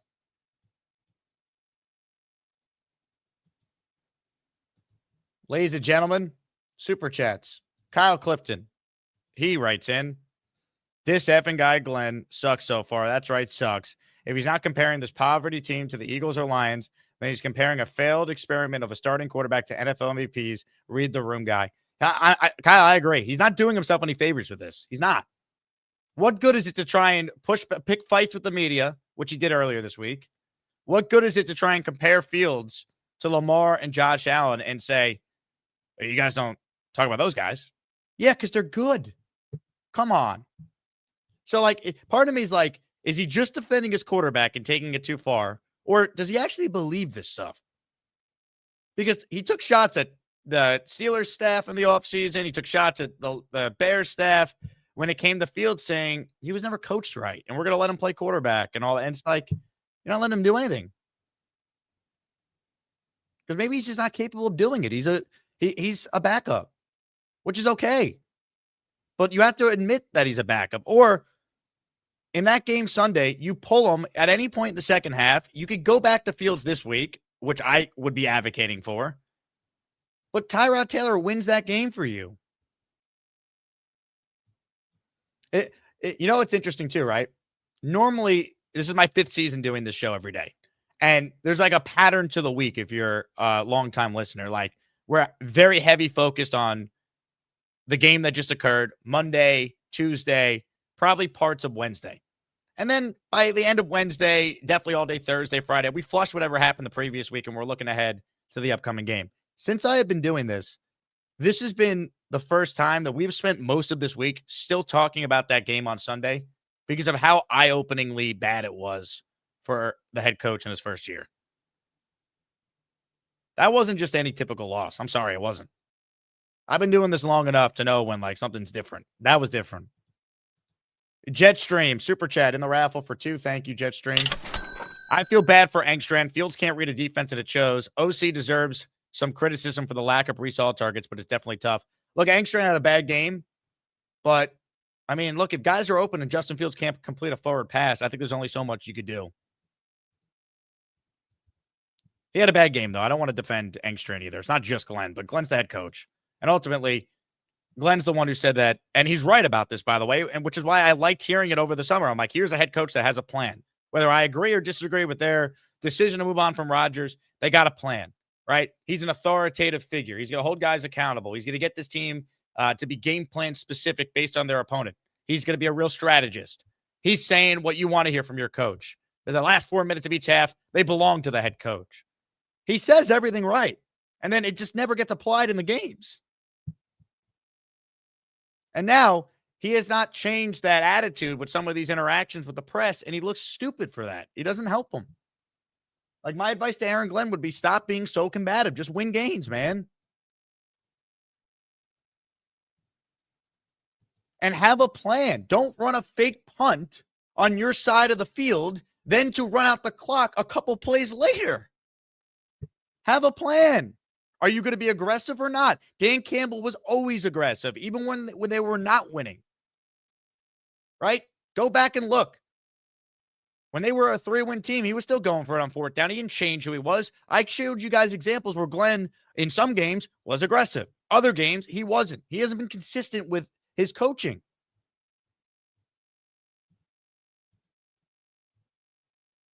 Let's go back. Thank you to Michael Nadia of JetX for this graphic here. Aaron Glenn. Let's start with the Bills game. Week number 2. Here's the situation. 7 minutes to go, third quarter. Jets on their own 28. They're down 23-3. Every analytic will tell you you're supposed to go for it there. They chose to punt. What happens? Bills drive for a touchdown to take a 30-3 lead. Jets don't get the ball back till the fourth. Why are we punting down 23-3 when in that moment of the game, we all knew the only chance the Jets had was to score? Then we go to Miami in week number 4. Jets down 10-0. They're at the Miami 36. Analytics says, hey, kick the field goal, make it a one-score game. And the Jets decide to go for it there. But why didn't they go for it when they were down 23-3 against Buffalo when they needed points? Why is he aggressive there? Like, it doesn't make any sense. So what happens? They go for it. Fields, fumbles, turnover on downs. Dolphins get the ball. Then you have the Dallas outcome. Jets have the ball at the Cowboys' 43-yard line. We're in the first quarter, 2:58 to go. At the time, you're playing the offense in the league. That's number 1. The score is tied at 3 apiece. Why are you punting from the 43? Why are you punting from the 43-yard line? Why wouldn't you go for it? Or why wouldn't you kick a 60-yard field goal if Nick Falk hit from 58 the previous game? The weather was beautiful against the Cowboys. It was 80 degrees that day. Instead, they punt there. What happens? Cowboys drive for the go-ahead touchdown, never lose the lead. And then last week against Denver, Jets at their own 30-yard line. It's 4th and 1. They're up 11-10. You should obviously go for it. The Jets choose to punt. Broncos drive for the go-ahead field goal, never lose the lead. There's inconsistencies there. And then obviously the critical blown second half timeouts in close games. And I gave him a pass for the Pittsburgh ones because I said he was in his first game. I'm sure it will get better. Boy, was I wrong. Denver, I don't need to remind everyone about the Jets at their own 30, 10:23 to go, fourth quarter. It's a 1-point game. Jets are up by 1 point. It's 11-10. And Aaron Glenn needs to burn a timeout to decide whether or not they're going to go for it. And then they punt anyway. If you call the timeout, you then have to go for it. Otherwise, take the delay a game if you're going to end up punting. But you never should be in a spot where you got to burn a timeout. You should be ready to go with a decision. The Jets employ a game management coach.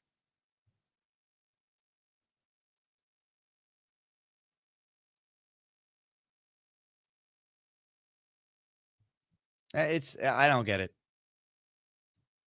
Ladies and gentlemen, the Lup Man has delivered a 5-spot of channel memberships for the people. And Jet fans are clueless. I mean, they're dopes. They don't know anything. This is a really good hire. Gase is a great coach. Gase is a great coach. Okay, Adam Gase is Kyle Shanahan before Kyle Shanahan. Gase is a great coach. Luppy in for 5. Thank you, Luppy. Craig, super chat. AG's arrogance on Rodgers and Salah alone with this start has me wanting to move on. In 2020, there was an irony watching the team. In 25, it's just apathy. I mean, it just sucks right now, Craig. It just sucks. I understood moving on from Rodgers. I hated the way it was handled, though, and that's not revisionist history. I'm on the record with everything that I didn't think they handled it properly. I think the decision was already made, though. So I was like, it is what it is. I would have kept Rodgers on a pay cut, and that means I have Devontae, and I would have drafted a quarterback, whether that's trading back into round 1 for Dart like the Giants did or taking someone round 2. Like that was what I preferred. I get it. You move on. That's fine. But it hasn't aged well. Let's be honest. Not when you split up Rodgers' cap hit over 2 years and you're this bad. To those saying, well, the Jets are tanking. No, they're not. They tried to be good this year. That's why they split up the cap hit, so they could have more money to spend on the team this year. How did they allocate that money? Let's give $36 million to Brandon Stevens, $10 million to Andre Sisco. Let's retain Tony Adams. Let's retain Michael Clemens. Let's retain Isaiah Oliver. Like, there's things you can question. I don't think Muji's draft has been bad, so give him credit there, and Glenn gets credit for that as well because he oversees it. There's some things I could find, but overall, it's been awful. Eli says, Jake, let's say Baltimore somehow lets Harbaugh go. Can you sell me on why he would be the coach of the franchise? Because I wouldn't touch this franchise if I'm him. You would have to sell Harbaugh on number 1 pick, cap space. You'd have to like the roster, right? We know he likes to run the ball. He has a good offensive line. Maybe he'd keep Breece Hall if he's here in that scenario. I don't know. Money talks, though. Power talks. Number 1 pick sells. If you can't get Harbaugh, there's other guys out there I think would be interested in the job. Mike McCarthy, Cliff Kingsbury, Kevin Stefanski, if he were to be fired.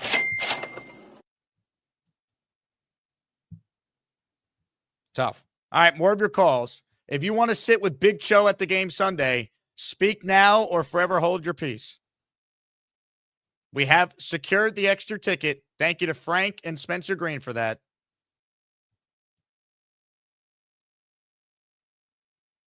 Big Cho on Sunday.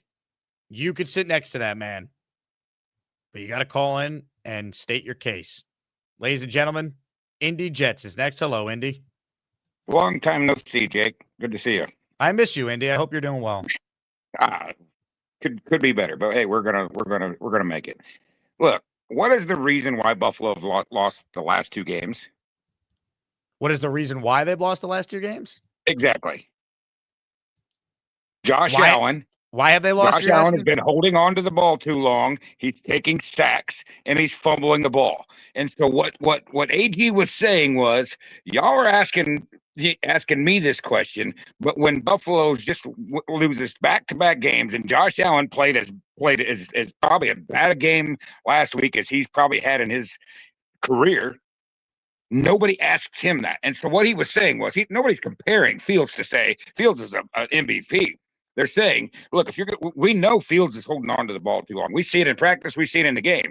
But if that's your only topic, why aren't you asking this of Josh Allen, who is also losing games for holding on to the ball too long? Lamar Jackson losing games for holding on to the ball too long. And so that's all he was saying. He's not saying Fields was Josh Allen. He's just saying, look, we know we have a problem. They have a problem too. But you guys don't ask that question. So let's get to the root. Let's get to the nuts and bolts of this here. You don't think that's ridiculous what you're saying right now? No, because Josh Allen just proved that they lost 2 games because he was holding on to the ball too long. No. Josh Allen has proven that he's the reigning league MVP and has won the AFC East 5 straight years. He just got beat by Atlanta, throwing 2 interceptions, 2 fumbles, and taking 4 sacks. That sounds pretty much like Fields, right? And okay, they're 4-2. Indy, what's the Jets record? Exactly. No, exactly. But Josh Allen doesn't have the problems around Fields. AG said, "Hey, we got a defensive problem. We got special teams problem. We got a penalty problem, doesn't have and the we have a quarterback around. problem. And we have a quarterback problem. We had all these problems in the first 5 games. This last game, we brought in the defense stepped up, special teams stepped up, the penalties went way down. So we fixed 3 of the 4 big problems for 1 game. Can you agree with that? Do you agree with that? For 1 game, the defense played well. They're going to play well again Sunday. They're going to clean up the penalty problem again on Sunday. Can we see it for more than 1 game? See, Josh Allen doesn't get absolutely. We need to see that, but at least we can. He's the league MVP. You wanted progress, right? So yes, we only got one game sample, but it's still progress. Indy, that's not progress. Winning would be progress, not being the only team. You only said 4 to 5 wins at the beginning of the season anyway, I right? was at 6 wins, but that's not relevant. They should have been 0-6. We've been in we've had a chance to win maybe through Are we really going games. to play this game? We've had a chance to win. You're now going to celebrate having a quote chance to win. What I'm saying is that the whole team played so poorly, and we finally started to see what AG's been talking about. Everybody's buying into it. No, you didn't. You saw a team lose because of their head coach not knowing when to bench his quarterback, who was historically bad. And again, it's a rookie mistake by a coach. You also have to give him some time. Nick Faria said it best. Even if he goes 2-15, he still should get an opportunity. No. To Nick bring. Didn't say that. Nick says that he thinks that Glenn might be given a chance, and I said that's ridiculous. Nick would not have done that. He think there's a chance that even if he goes 2-15, that he'll be back next year. Because let me ask you something. The Jets have not scored. Bad. Indy, the Jets have not scored an offensive touchdown until they've fallen behind by 2 touchdowns outside of week 1. So from week 2 on, I don't disagree. Those are all straight facts. Right. That's all we're talking about here. So you're trying to sell me on the fact. Right. The defense has played horrible. They finally had one good game, and then the offense sucked. You know what that means? You're a bad team, because that's what happens with bad teams. You finally get this to go well, and then the other part of your team fails you. That's what bad teams do. Now, were we a good team with Devontae and Rodgers? I mean, we went 3-8. I think they were a horrible team last year, but I don't think it was necessarily because of that. I think they were poorly coached. Their kicker last year they had Nick Folk last year. They win more than 5 games. But that's the team that he inherited. It's basically the same team, except for without Rodgers and Devontae. So he got a worse team. So last year's team was horrible. He made those decisions. Got a worse team this year. Indy, who decided to move on from Aaron Rodgers, Devontae Adams, who decided to retain Michael Clemens, Tony Adams, Isaiah Oliver, who decided to pay Brandon Stevens and Andre Sisco, who decided to go into the year with only Josh Reynolds as the notable wide receiver addition next to Garrett Wilson. Like, these are decisions that Aaron Glenn himself made. He was lecturing us on what Michael Clemens does well that doesn't show up on the box score, or that Xavier Gibson should be the returner. We knew as fans that never made any sense. Who gets blamed for that? Yeah, you can say that he inherited a bad team. Actually, you said horrible team. He inherited a horrible team. No. I said I didn't say he inherited a horrible team. You said last year were the Jets any good? I said no, they were horrible, and I told you why. The roster, I believe, has good players on it, which I've never wavered on. There's talent on this team. They went 3-8 with Rodgers and Devontae. So, even with that talent, because they fired their head coach at 2-3. You're right. And could only win 3 more games with a Hall of Fame. That's what I'm saying. The team, we've overestimated how good this team really was. That maybe some of these players Indy, what happened was last year they fired their head coach when they were 2-3, and then things fell apart. Their kicker, obviously, last year was Greg Zuerlein. The previous 2 years, he was the most accurate kicker in the league. Last year, he was the worst kicker in the NFL. Their defense, which the previous years was a top 5 unit, regressed to, I think, 28th in EPA a season ago. They were horrible. That's what happened. And Rodgers couldn't score touchdowns. He wasn't making them. He was making mistakes. So there was a lot of things. He's not a top 10 quarterback anymore. Right, of course. Right, and because so he's you 40 coming off of Achilles. Right. You so had is Aaron Rodgers better than Justin good. Fields? Is Aaron Rodgers better than Justin Fields? Absolutely. Okay. But he's also not the long-term answer. He also isn't the long-term answer. And as a head coach, neither is Justin Fields. You didn't know that. There was at least Fields. What do you mean I didn't know that? Let's call it 10% chance. When they brought in Fields, you had a chance that he could have turned it around. We all said it might not be a lot, but it was a little. With Rodgers, but if they kept Aaron Rodgers, I could have drafted a quarterback and established my culture in the process and won more games. That's not if we're going to play we don't know with Fields, then I could say the same hypothetical with Rodgers being here and drafting a quarterback like Jackson Dart behind him. What you do know is Rodgers wasn't the long-term answer. That's what we know. Rodgers is not going to play for 5, 6, 10 more years. Fields, with the 10% chance that he had, and Fields has been a disaster. Chance. And Fields has been a disaster. So who's responsible for that?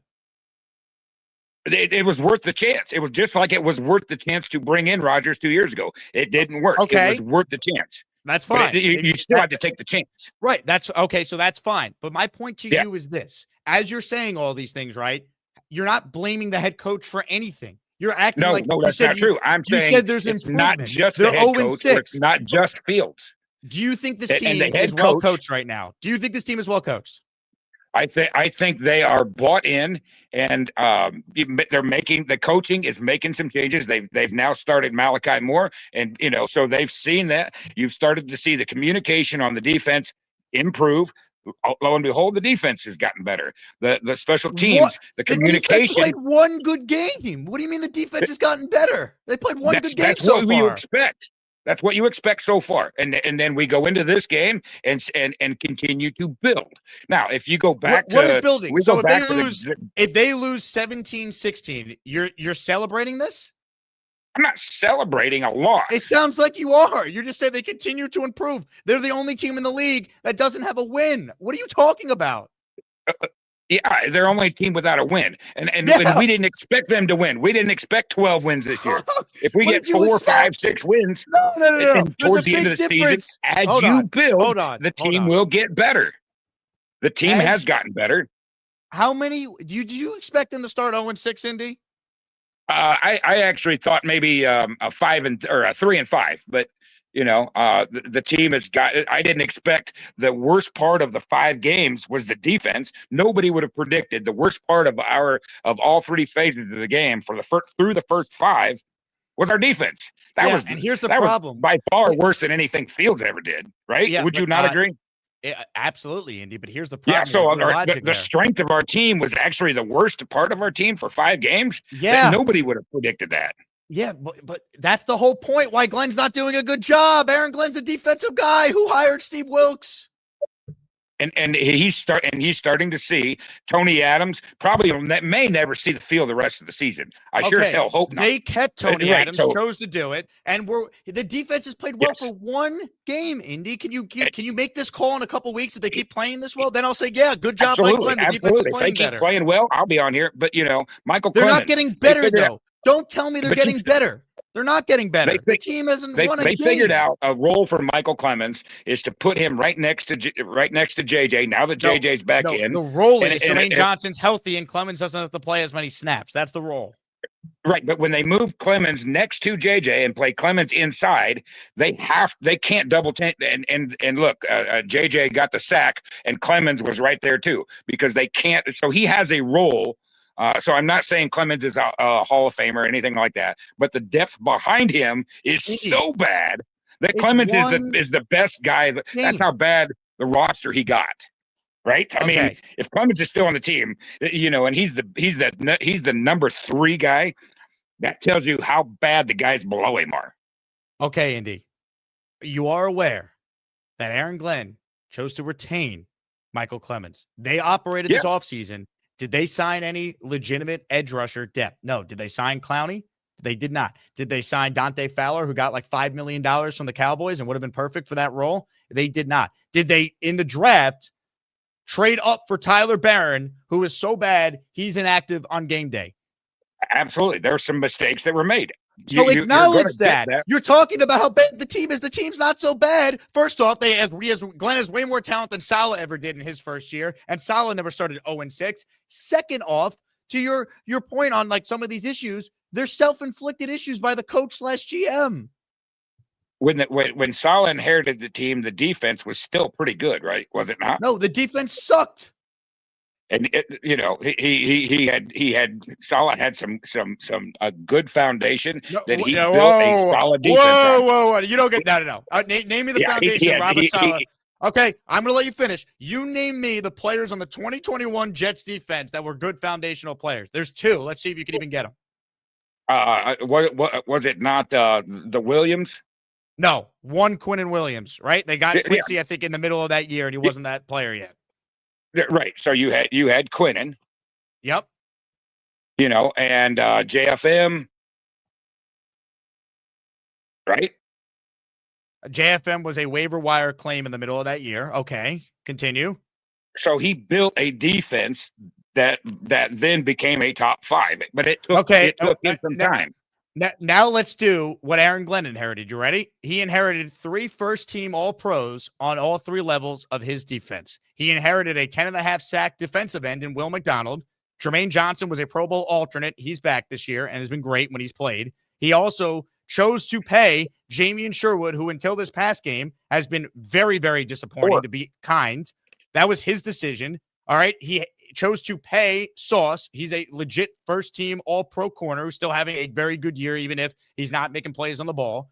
They chose to pay Stevens. That was his move. They chose to pay Cisco. That was his move. They chose to bring back Tony Adams. That was his move. So, like, you're talking about Saleh having all these foundational players. Aaron Glenn's team is way more talented than the team Saleh had. And I'll even mention another player you didn't mention. Saleh had C.J. Mosley coming back from skipping the COVID year. So he had three good players on defense. Who was the captain and the leader of the defense, who could kind of like when Jamal Adams was on the field way back then when he actually was coming a off good Jet. missing a year. You're going to try and tell me, India, you're trying to tell me the 2021 Jets had more talent than the 2025 Jets defense? Is that what you're trying to argue right now? I'm trying to tell you that those guys played because they had played together, and the communication was there. These guys that came in, they didn't play together. You watch, they didn't. Some of the guys you added were added on waivers. They never played together in 21. When you watch the first 5 games of this year, it was just a communication issue. They have 8 of their 11 starters back. Who's on with the okay, if there's communication issues, is that not on the defensive coordinator who Aaron Glenn hired, or Aaron Glenn who's a defensive coach who oversees all that, or should be overseeing all that? It's on both, and that's why this week will be a defining factor. Can you do it 2 weeks in a row? Which is do you think Aaron Glenn has been a good coach so far, 6 games in? I think that Aaron Glenn has been a rookie head coach with horrible play all around, that also inherited a really bad mentality of a team that you can't fix shouldn't he in be able to 5 change and 6 that? games. Shouldn't he be able to change in that? 5 games? In 5 games? No. How not about in 5 games? How about in 6 games? They're not the only team in the league without a win. How about a real head coach benches? How about a real head coach 5 other benches teams Justin with only Fields? 1 win? 5 other Indy. teams with only 1 win, right? Indy, say it. Aaron So Glenn you has have done a 1 terrible game. job so far. Say it. He's done a bad job. Say it. I'm not going to say it because I don't think he's done a bad job. I think when you've inherited something so deep rooted, He inherited a better team than Saleh did. He won 4 games with it. he inherited a horrible team, as you said. They were horrible last year. He inherited a poorly coached team, and he has not changed it. The talent on the roster was never in question a year ago, and it is still not in question. They are good enough to not be the worst team in the league, which they are right now. That's the whole point. They're 0-6. He's doing a bad job, and the fact that you won't acknowledge it just tells me you're just so dug in on Aaron Glenn being the guy. It's crazy. Is John Harbaugh now a horrible coach because they're 1-4 or 1-5? Did he instantly become a horrible coach? Has John Harbaugh not been one of the most successful coaches in the NFL the last 15 years? Exactly. So did he just fall off and say now that they've only won 1 game? So Aaron Glenn's going to be John Harbaugh? No. Again, I didn't compare. But if you're saying based strictly off of wins, You just did compare. If you're going to base it strictly off of wins, then John Harbaugh must be a horrible coach because they've only got 1. How about the eye test, Indy? Let's not base it off wins. Let's go back to the first half in London. Do you think Aaron Glenn handled that properly? Right at the end of the half? No. Yeah, the end of the half. Do you think he did a good job there? I think he made a rookie mistake. I think he made a rookie head coach mistake. Absolutely. Do you think he made a rookie mistake not benching Justin Fields at any point in that game? I believe that was a mistake too. You could put that loss. You could probably put that loss on Aaron Glenn. Okay. Could you put the loss on against the Steelers on Aaron Glenn? No.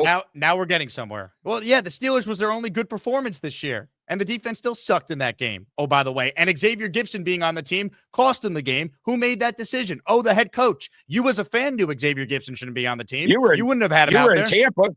Who lost that game? Was that the head coach? The defense. Thank you. Right. So that wasn't a head coach problem. Right. The defense. Right. Exactly, Indy. Thank you. The defense lost the game. The defense, which was supposed to be the strength of the team, that had 8 of its 11 starters back. Going into the year, we all thought the defense would be the reason why the Jets would be able to stay in games and be competitive this year. And it'd be the offense that would set them back. We thought Sunday's game in London was going to be a lot of the games this year where they just would not be able to score enough. But the defense would give them a chance.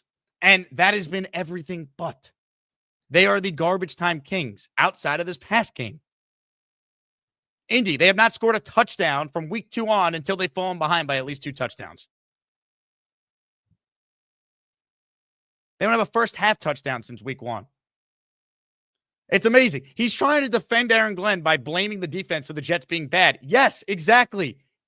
He's a defensive coach. It should be a better defense. Robert Saleh had no talent on that 2021 team, and that Jet defense sucked, by the way.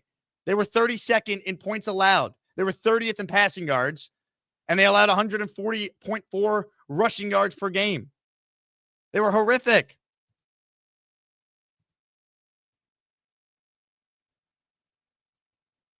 Come on. People, I want Aaron Glenn to be good, but we can't put lipstick on a pig. It's been really, really bad. And that whole thing started when Indy said that, oh, he never compared Fields to Allen and Lamar. He did. He literally referenced them and said, well, you guys don't bring them up, and they have a slower average time to release than Justin does. And that's not even true. All right, a couple super chats here, and then we'll get back to your remaining calls. It feels like no one wants to sit with Big Cho, so we could be in some trouble here. I don't know. Craig M. No, this is from Stewie Uploads is where we're at. Saleh's 2-3 wasn't good enough for Woody because they had way too much talent. To be that bad, what is he expecting this year? Glenn might be one and done. I don't know what Woody was expecting this year. I can promise you he was not expecting them to be this bad. I know for a fact he was not. There's no way. Ralphie says, Jake, you should ask Mike Tannenbaum if they gave candidates a quiz on game scenarios. If not, why? You need to hire a coach with a high football IQ. I'm not sure we did. I think Glenn probably sold them on being excellent in this area. He sold me on it in the summer. That's why I moved my original win total from 4 to 7. And then when AVT got hurt that Tuesday before week 1, I dropped it to 6. I bought it. I tried to buy in. I was at 4 after they got rid of Rodgers. I should have stuck with it. They might not even get there. But I bought it. I liked what Glenn was saying over the summer. I liked that they had a physical training camp. I liked what they were saying about how they were going to coach up Fields. I'm like, all right, if you talk the talk, you better back it up. And I don't know. I wanted to give Aaron Glenn a chance. He wanted this job. He's a Jet. But I'm not going to blindly just say he gets next year no matter what, or to say, oh, it's all good. He's learning on the job. That's why you don't hire a first-time coach. Not when your playoff drought is 14 seasons about to be 15. This is not a job for first-timers.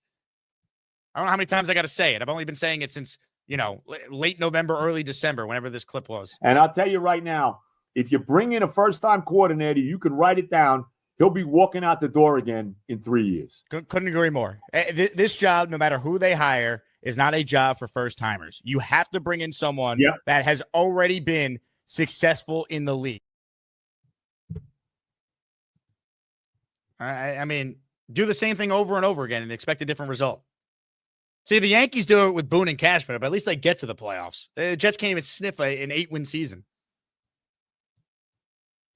Carlos, super chat. If Aaron Glenn and the staff aren't fired by season's end, I won't renew my tickets. I'm done with the same results. Winning matters. I want a proven veteran head coach and an offensive coordinator. I get it.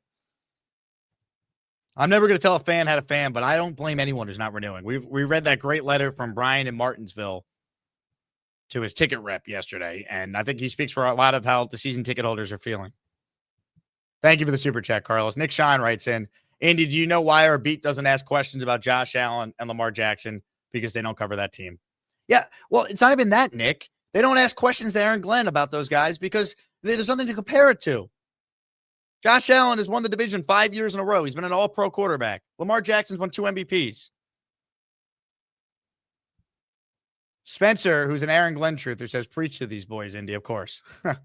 Craig says, there's been no improvement here at all, 3-14. There's been 0 improvement. What do the Jets do better this year than they ever did under Robert Saleh at any point? Do they commit less penalties? No. Are they better situationally at the end of halves and games? F no. Is the defense better? Not even close. Is the offense better? No. No, it's not. Week 1 it was. Take out week 1, and the garbage time stats tell you all you need to know. Indy, your argument should be Aaron Glenn's done a bad job, but I still believe in him, and he's going to prove over 11 games to go that he's learning, he'll make adjustments, and you'll feel better about him by the end of the year. That should be the take if you want to believe in Glenn. Not trying to defend like he's done a good job so far. Indy refused to acknowledge he's done a bad job. Jeremiah says Indy should be put in a timeout. Julian just gifted a 10 spot. Thank you, Julian. You are in the raffle for 10. It always beat the narrative of same old Jets, but it's not. But I know this, they're not the same old Jets. Everyone wants things now. It's the instant coffee age. But at the same time, we're grinding. Here's what I do know. I know this is an instant coffee league. I know from the media to the fans, everybody expects this, when you just start, okay, we're going to the Super Bowl. But we've all played Legos before. We'll watch the tape. Watch the tape. Watch the tape, baby. Spencer Green in our raffle for 2. New sponsorship. That segment was brought to you by Love. Jake, love for Glenn. Garrett to Hogwarts for Beast Bastard Ass. No Beast on the line, by the way. I was going to ask him if he wanted to sit next to Big Show. Spencer agreed to pay for his plane ticket. Ladies and gentlemen, more of your calls. Perhaps this guy will travel down all the way from Vermont to sit next to Big Show. Hi, everybody. This is Bob from Vermont. I am Bob, of course. Hello, Jake. How you doing? Hello, Bob. I agree with everything you said, and I think next year you become the head coach, right? And get rid of Muji because Big Fella would take the general manager spot. That's what I think it should happen. Because Big Fella said Dart's going to be good. He's better than Fields at this point. So, yeah, you guys are perfect. You guys have to be the Jets. And then I can't go, but if I win, I want to give the ticket to Jaden, my pal. I love Jaden. Well, you're not winning anything. You're not even entered. Oh, I'm not entered? No. The only way you could get entered is if you could actually go, and then the chat would vote. But right now, I only have one candidate, and that is just Jaden. I know, but if I win, can I give it to him? Well, you're not entered. You can't make the game. Well, I give the ticket to Jaden. No, but you're not qualified to give the ticket to anybody because you can't go yourself. Yeah, I'm sorry about this morning. I didn't know. I felt like an ass this morning. Sorry. I don't know what you're referring to. This morning I DM you, remember? Well, you asked for your tickets, but we never. So yeah, I know that. I'll tell everyone the story, Bob. So Bobby Midnight and Mikey Midnight, we were hoping they'd be able to make it to this outing for the second year in a row after they came to the Texans game last year, and we only had 75 spots for post-game field access. So what I did was I told Nick Shine, I said, we'll just buy Bobby and Mikey tickets right before the game in our section if they actually can make it. But chances are they won't make it because something will happen in the world of the Midnight Brothers that will prevent them from going. So we never spent money on your tickets. So Bobby sends me a message this morning and goes, hey, can you sell my tickets for $50 each? And I go, there's nothing to sell because they never existed in the first place. Ladies and gentlemen, Nick Shine was in on the plan, and he joins us now. Hello, Nick. Yeah, look at that funny looking face over there. Look like smile. Boo. No, we talked today. We're chill now, right? We're chill. Are you done, Bob? Yeah, you're chill. We're chill. Yeah. You talked about a Wednesday. We don't need more talking from you. I'm only kidding. No, Jake, I understood what Nick did. He did a nice thing for me. You were gonna get your tickets covered no matter what, Bobby. We just didn't know if you were gonna be able to make it or not, given your health Who situation. expected Michael to get sick in the car? Nobody, but we just played the odds that you weren't going to make it this way. No, if you showed up, you were getting Maya and Nikki's field passes so you and Michael could go down and be on the field. You weren't going to miss out on anything. It was a fail. I'm not mad at you anymore. I just understand what you did. Thank you for doing that. We protected ourselves from burning money like Big Cho did when he got scammed by his friend. As you saw, Bob, we can't get rid of the tickets. Right. They're that bad. We can't get rid of a free ticket. Jake, am I allowed to bid on behalf of somebody else who's coming with my group? You could suggest someone, sure. Okay. My son is coming with me. He's bringing his girlfriend. His girlfriend does not have a ticket. Ooh. And we could give this young 17-year-old cheerleader a Big Cho experience. Now, here's the question. I like the idea from a content standpoint, there might not be anything funnier than your son's girlfriend having to sit next to Big Cho at a Jet game. Oh, no, However, And then I Nikki like getting Nicky jealous Jr. and fighting Cho. Well, not even that. I just don't want to scar your son's girlfriend to a point where that impacts the relationship the two of them have together. So I'm all just for it put from a Nikki content next to standpoint. Cho. Put Nikki next to Cho then. All right. So what if, in theory, his girlfriend Samantha wins? She then gives it to Bobby, and then Bobby gives it to Jaden, and everyone's happy. Another possibility as well. We have to Yeah, consider. let's try that. I Let's wanna try sing that. a There we go, song, though. Bobby. I have Bobby's a easy to song- win back over. I have a song to sing for you guys. I just made it up today. You have a song to sing. Freestyle? Yes, so I could try to win the tickets with me. Not happy birthday to me. Take me out to the bowl game. Take me out to the crowd. I want to sit next to Big Show so he be happy. But there's no, I can go down to the game. I know Jaden is looking for a ticket. I hope he can sit next to Big Show because they be happy together. How's that sound? Good? I would say you should freestyle every time you call in. That was great. Yeah. That was entertaining. I love that. I practiced it though. Well done. Well, I started with happy birthday. What the hell am I doing? Well, you're robotic. You went right into jazz hands. We know how you get. I know. Well, what's the Spirit Fingers too? I love that movie. Woo! Spirit Fingers. All right. All right. We covered a lot of ground here, gentlemen. I have more callers. Okay, we'll talk to you soon, Jake. I love Jake, you. one I love question. you, Nick. I love you too, buddy. Okay. Maybe I super chatted this earlier. You missed it. Maybe if we know if Cho is going to wear a Commander shirt or a Jet shirt, people will be more likely to call in if they know what team he's supporting. Interesting. Here's your super chat. I see it. Hello. No, Cho's gonna be wearing a Jets jersey. He's got the Big Cho jersey. He said. Okay. All right. I think we're gonna find someone. A couple more people just called in. I think they want to make their case for why they should sit with Cho. Let's do it. Looking All forward right. to it. You got it. Nick Shine calling in from his classroom where he's now a teacher apparently. Yeah. Why I work in a school? What do you want, man? I got to call when the time to call in. It's time to call in. I like it. Hey, I got a guy on the line that might be able to take the ticket. You ready for this? Who we got? Oh, stand by. Ladies and gentlemen, joining us right now on the Gus Buster Umbrella Hotline is a man who maybe can sit with Big Cho. Hi, how are you? Bruce Hall. That's good. Hello, Jake. Hey, Lane. How's everything?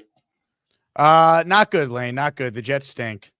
Yeah, I know. Did you watch the game last week? That was a terrible game. No, I didn't want to happen. I mean, I didn't watch it. I just heard like part of it. I'm telling you, at this point, it's like I feel like I'm gonna pull my hair out because of it. Like, how could they not win? You know? It's tough. Hey, you want to go to the game on Sunday, Lane?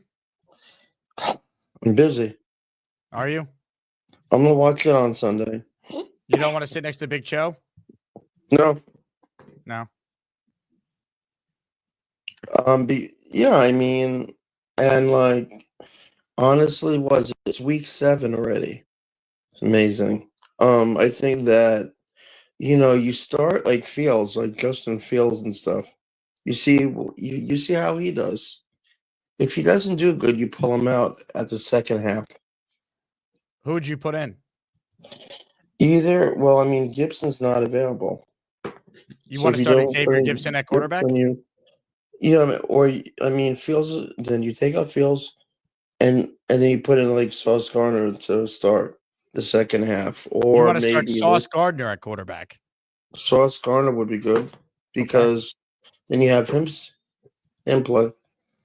I mean, Sauce Gardner, or you also have the other one, number 5, Garrett Wilson. Because you take in the draft next year for the first round, or you do a mock draft. Because if So he just to be can't, clear, Lane, you don't want to sit with Big Cho on Sunday. No, I mean, why is he going? Oh, he's going all right, and he needs someone to sit with.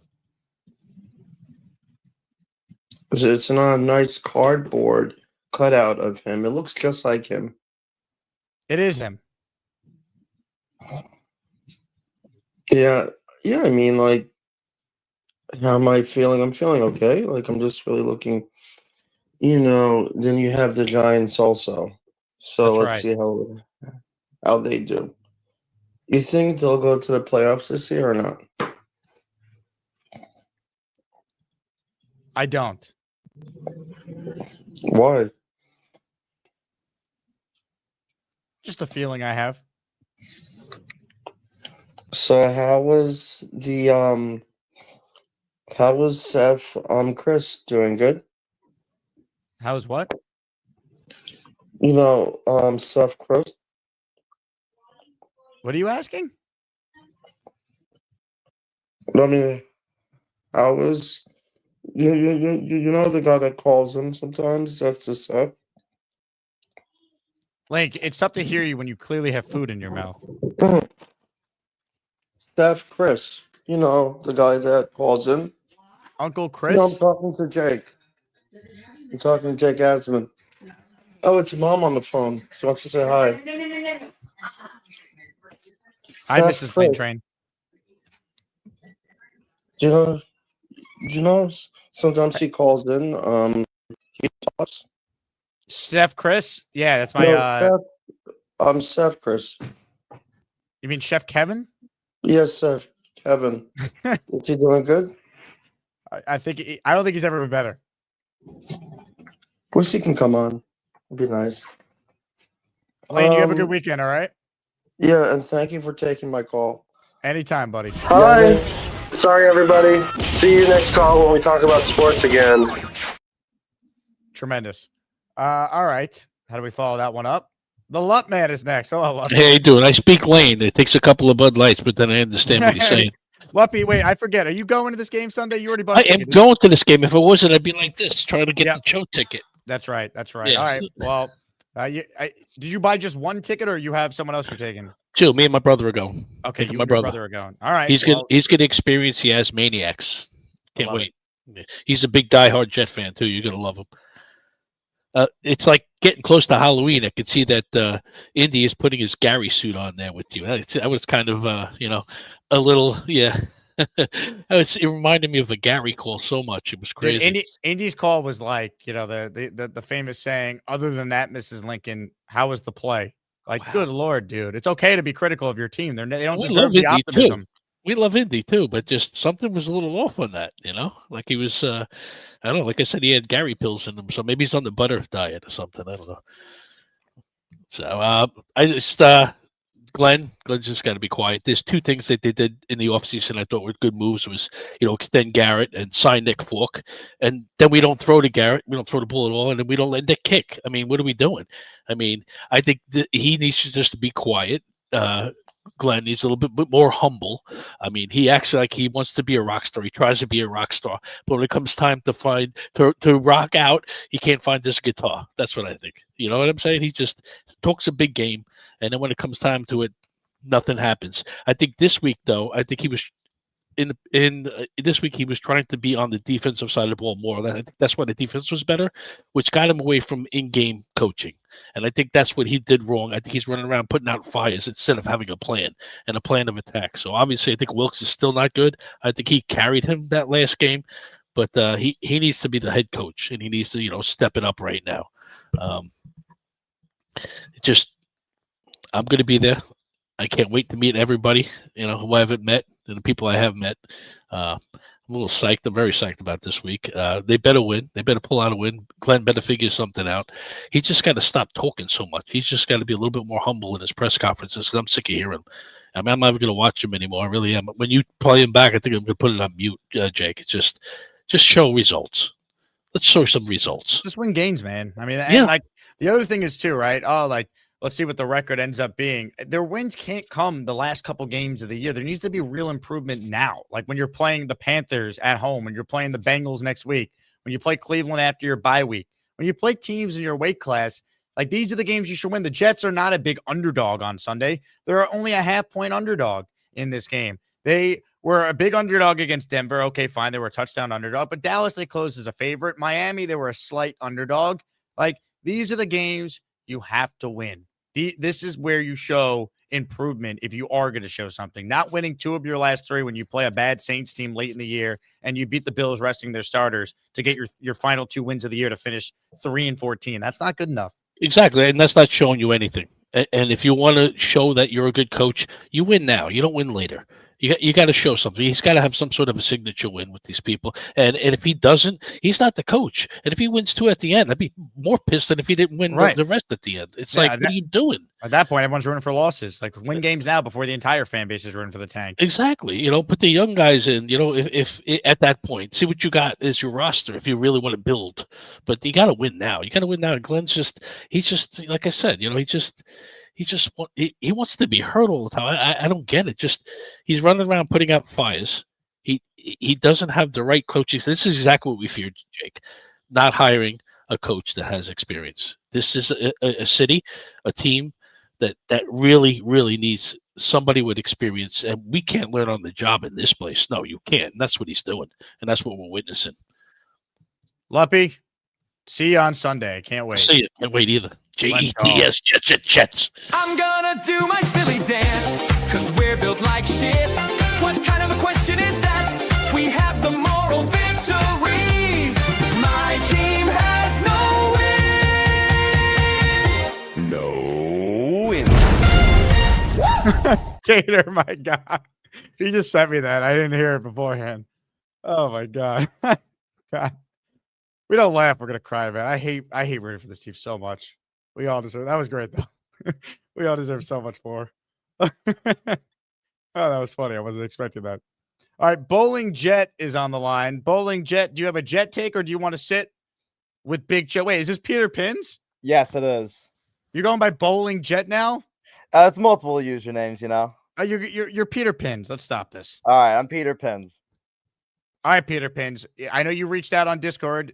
You want to go to the game and sit next to Big Joe. Right now, the only other contender is Jaden, and then potentially Nick Shine's son's girlfriend. So you're one of 3. State your case why you, Peter Pins, should sit next to Big Joe on Sunday in the Asmaniac section for Jets-Panthers. All right. So the main reason why you should want me to win the raffle is, if not, I got to give my money to Woody Johnson. No one wants that. So vote Peter Pins for the raffle. Well, to be fair, the money was already given to Woody Johnson because the ticket was purchased back in June. All right. Good point. If in that case, just give it to me anyways. I don't have a real reason. Well, tell people why you're such a big Jet fan and how long you've been watching this show and how much you love the Asmaniac. I'm trying to help you here, Peter Pins. Okay. Come on. Well, I started in 2022. My whole family's Jets fans. I started with the Browns game with Joe Flacco, ironically enough. Came back from 13 or whatever it was, 2 minutes to go. That was my first real Jets game that got me into it. So I'm a newer fan. I also saw my first Jets game in person, Jets versus Dolphins. So that was my first real in-person game, and obviously it was a blowout. What year? 2022. So you were at the home game where they won? Yeah. Okay. So your all-time Jet record is 1-0 in the building? I actually have it on paper. Let me go pull it up. Okay. This could be good for you. If you have a winning record all time, that will help your case. All right. It's 5-2. The 2 losses was Seahawks, and obviously it was week 1 this year. You're 5-2 all time? Yes. That's pretty good. That's a good stat right there. All right. What else can you offer, Peter Pins? I get pretty rowdy at the games. I like to amp up the team, so I feel like that's why the team wins when I'm there. Okay, so final statement from you, Peter Pins. You want to go to the game and sit next to Big Joe because I'm a big Jets fan. I feel like when I amp up the team and I get rowdy, the Jets win, and I have a record to prove it. Peter Pins, job well done. Stay tuned to find out if the community is going to vote for you, all right? Thank you. All right, we've heard from Peter Pins. So we're up to 3 contenders right now.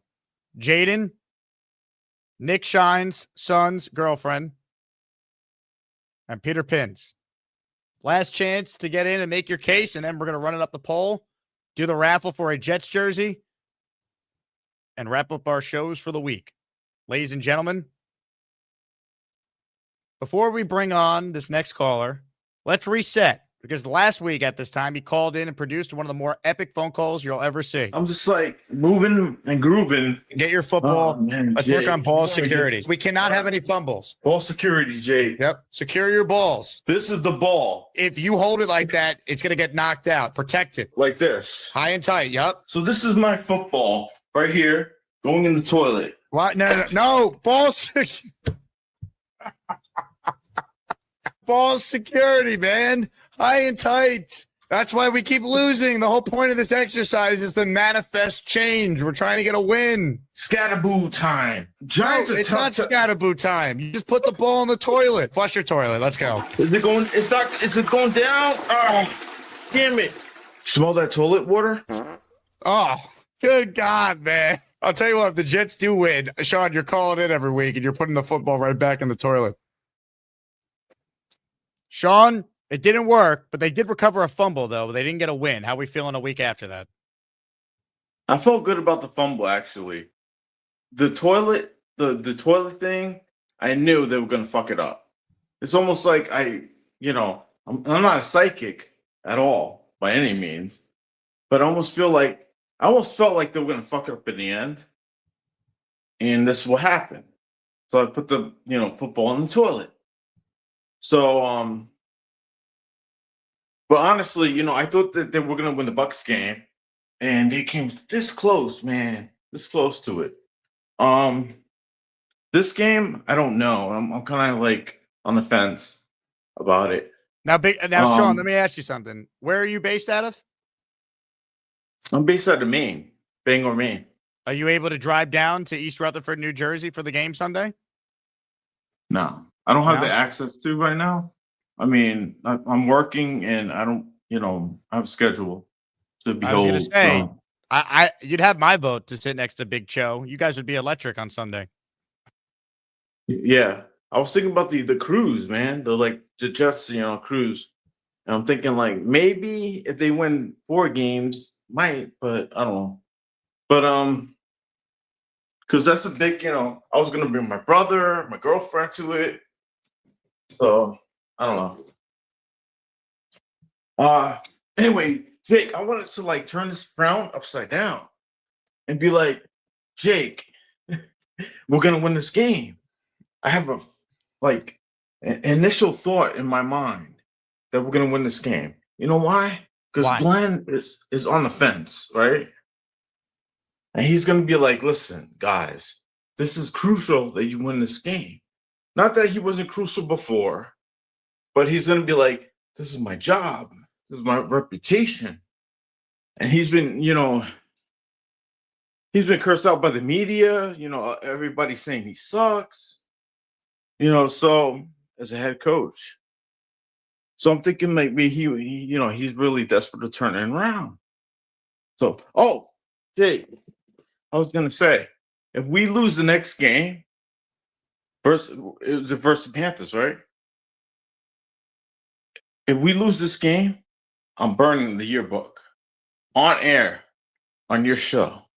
I'm burning it. Why don't we get rid of it right now? Remember Rex would bury the football after a brutal loss against the Pats, that 45-3 game? Why don't we get rid of the yearbook now? Let's try and flush this year and manifest something else. No, but why don't you flush that thing down the toilet, Sean? I don't even want to see it ever again.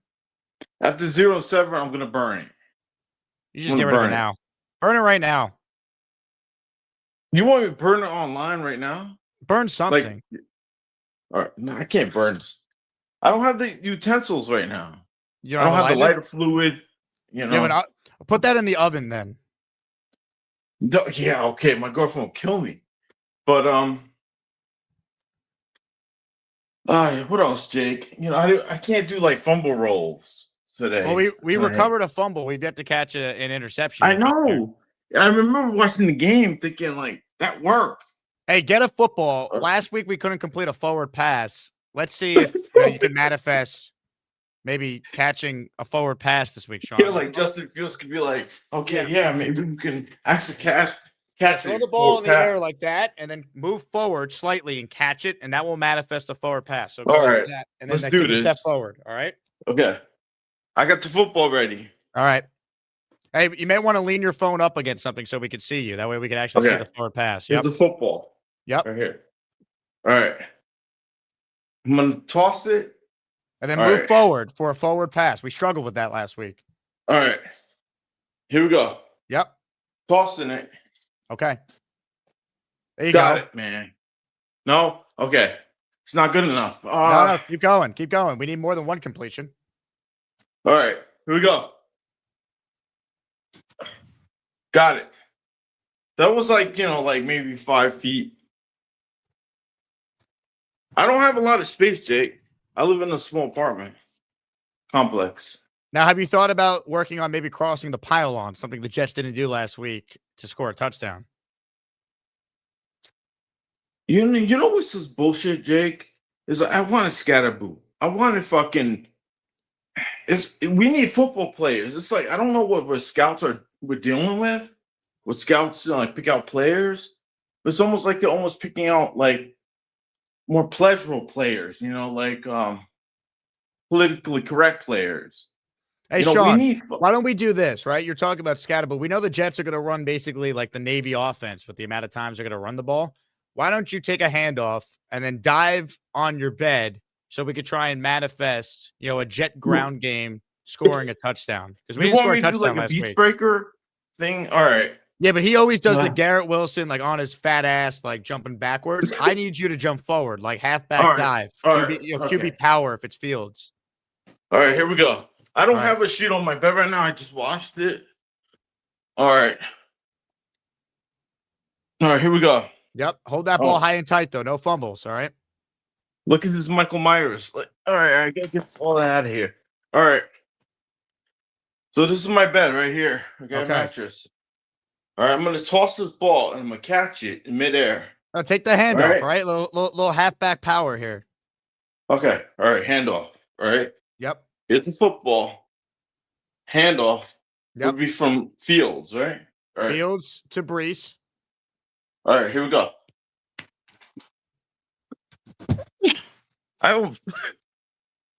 Dude, did you hear that? Let's go. I need more than one Did you hear touchdown if that? we're gonna win. Sean, I need more. That's only one. Let's go. I need at least. I think the Jets need 3 touchdowns. You didn't hear that thump? I hit need my head more, against man. the wall. I need more. All right. I actually hit my head against the wall. Here we go. All right. It's first and goal at the 1, and we're gonna do a little QB sneak here. So you're just gonna go right behind the center, take the snap, and dive over and get across the goal line. All right. All right. This is what Fields should have done. All right.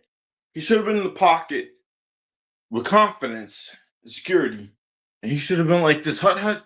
Look for his first read, and it wasn't there. Second read wasn't there, and run. Let's go. Score a touchdown. Let's go. QB sneak. All right. So I'm gonna throw it to myself. Okay. No. Quarterback sneak. We're at the 1 yard line. All right. Quarterback sneak. All right. Yes. Dive All right. forward. Get a yard. All right. Here we go. The football's here. Okay. Hut. Hut 1, hut 2, whatever. Hut. All right. We got this. Right. All right. That's a touchdown. Excellent. All right. All right. Anything for you, bro. I look like a dumbass. No. Now do a HB toss. All right. What you wanted to do. And then we'll get our 3rd touchdown and call it a day. Man, my leg. All right. HB Come on, toss. man. Okay. We're all sacrificing here. Okay. HB toss. It's funny. I tossed the football. Okay. Here we go. HB toss. All right. So we're like, okay, so the H-back's right here, right? All right, so I'm here. 1, 2, 3, hike. Pass it HB back, right? Which would be a Brees. And he holds it like this. He grabs it. And he goes, too slow, jump. Thank you. For the touchdown. You got it. He leaped like 2 yards or whatever. Sean, Dude, I'm not an athlete. I think the New York Jets are going to win. Job well done. All right, Jake. I do whatever I can. Thank you, Sean. That was wonderful. All right. Second week in a row. Sean's bringing it. More of your calls before we wrap. JP is on the line. Hello, JP. Hello, hi. How you doing? I'm here with JP. my Nate fan. Nate, parentheses, Nate, and JP. Yeah, from Mexico, here from a Barista 787 on Times Square. This is where I get my famous coffees in a bag that you see me on a bicycle. Okay. JP hooks me up. Yeah. JP just moved here from Mexico 2 months ago. I'm trying to get JP to his first Jets game on Sunday, sitting next to Big Cho chilling. So you want JP's Let's go, first Jets. game to be next to Big Cho. JP, are you a football fan at all? Of course, my friend. Since I was a kid, brother. NFL football, not soccer. No. Yeah. Yes? Yeah. No? Also soccer, but also what? We lost you there, JP. You said you are an Can you hear NFL us, Jake? fan? Yes, of course. Okay. Are you a Jets fan? Since I've been here 2 months ago, I'm a Jets fan. I turned him into one. He started a Broncos fan somehow in the middle of Mexico, but I've turned him into a Jets fan since buying coffee from him every day. All right. So JP, are you familiar with Big Cho at all? Big Cho? Big Cho, the guy who I told you sits like this, the coach who be chilling. That's No. him. All right. Yeah, no, he just introduced to Big Joe right now. Okay. Well, I'll tell you what, JP, you make a compelling case, and we will add you down as an option. Nate will update you if the listeners are going to vote for you, all right? Shout out 787 Coffee for life. JP, thank you. All right, add JP to the list. So by my calculations, we have JP, we have Nick Shine's son's girlfriend, we have Peter Pins, and we have Jaden. Okay. Perhaps Pred in Estonia will fly in to sit next to Big Cho. Pred, are you flying in? I'm not flying in, but I'm here to support my fellow Peter from across the ocean. Vote Peter Pins. Okay, so you're endorsing Peter Pins. Got it. Thank you, Pred in Estonia. More of your calls here. Thunder Lips, who will be in the building on Sunday with us, is up next. Hello, Thunder. They better check that last dude's jacket for bombs. What the fuck was that? All right. So I have a proposition for you, okay? What row is Big Cho sitting in? I believe Big Cho is in row 44 in the section. Never mind. That's behind me. I was going to say I will gladly sit in Big Cho's seat if you grant Jaden that ticket, and then Big Cho could sit with my wife and kids. You know what I mean? I don't care. And I wanted to say, like, that last caller, he thinks he's an athlete. I'm an athlete. Oh, Mrs. Thunderlips. I'm an athlete. I'm just kidding. I was just joking. That guy was funny as shit, though. The guy with the beard and the glasses. But I just wanted to call in and say, dude, we're leaving at 5 a.m. tomorrow from Virginia. We're going to the mall tomorrow all day, getting some pizza and Italian food. And I can't wait to see you guys on Sunday, bro. Thunderlips, I look forward to it. And I can't promise you the game will be fun, but I can promise you the tailgate and everything leading up to it will be a great time. Hey, if you guys are doing prop bets, like Jalen Coker should be coming off of IR, and Carolina loves him, right? If you look at the last like 4 games of last season, he was targeted at least like 6 times a game. So if you use promo code JetSuckahobos blank cheese, you know what I mean? You could just throw your money away. And no, but Jalen Coker is definitely someone to keep an eye on. Ladies and gentlemen, Thunderlips. That was a tremendous call, Thunderlips. Well done. Poor Mrs. Thunderlips. Knob Craft checks in with a super chat. The 17-year-old girlfriend will have a story for life after 4 hours of choner here. Vote girlfriend. All right. Endorsement from Knob there. Ladies and gentlemen, an Asmaniac legend is up next before I open up voting for people to determine who will get the extra ticket to sit next to Big Cho. But first, we say hello to the great Leanie in North Carolina. Hello, Leanie. Hello, Jake. Hey, Asmaniacs. How are you? What's up, Lainey? Well, I thought I'd throw my hat in. Big Cho is from North Carolina. I don't know where he is. I figured if he's driving, maybe I could hitch a ride with him. Well, he's flying in tomorrow morning, Lainey. Oh, darn. But I'll tell you what, you and Big Cho for that car ride, that's electric right there. Yes, it would. Oh, all right. I just figured. I'll tell you what, lady, if you somehow could get to MetLife, the ticket's yours. I'll bypass all this poll stuff and just give it to you because I love you so much. Oh, thanks. Oh, that would be nice. But all right. Well, I just figured, maybe if he was going to drive up, I could drive with him. And I don't know where he's staying, but I'm tiny. I can sit in sleep in a corner somewhere. I can sleep in a bathtub. Like anything to be there with the Asmaniacs. So, Leanie, you're the best. I'm so glad that we got to see you in Tampa. And it was great. Say hi to Mr. Leanie for us as well. I will. All right. Have fun this weekend, guys. Let's go Jets. Ladies and gentlemen, Leanie in North Carolina, one of the greats. Luppy with an endorsement here. Vote the girlfriend, but Nick should sit next to Cho because he's picking him up anyway. That would have been nice. But we heard Nick Shine say, I have things to do. And then Big Cho was able to arrange other transportation. All right. I got 2 callers left, but I'm starting to type up the poll here. We have 4 options, unless anyone else comes forward. Right now, it's either Jaden, Peter Pins, Nick Shine's son's girlfriend, or JP, the barista that Nate knows. Not exactly the most inspiring list of candidates here, but the Jets are also 0-6, so I do understand. Ladies and gentlemen, the Dream is on the line. Will he want to sit next to Big Cho? Yeah, am I here? Dream? Yeah, what's up, man?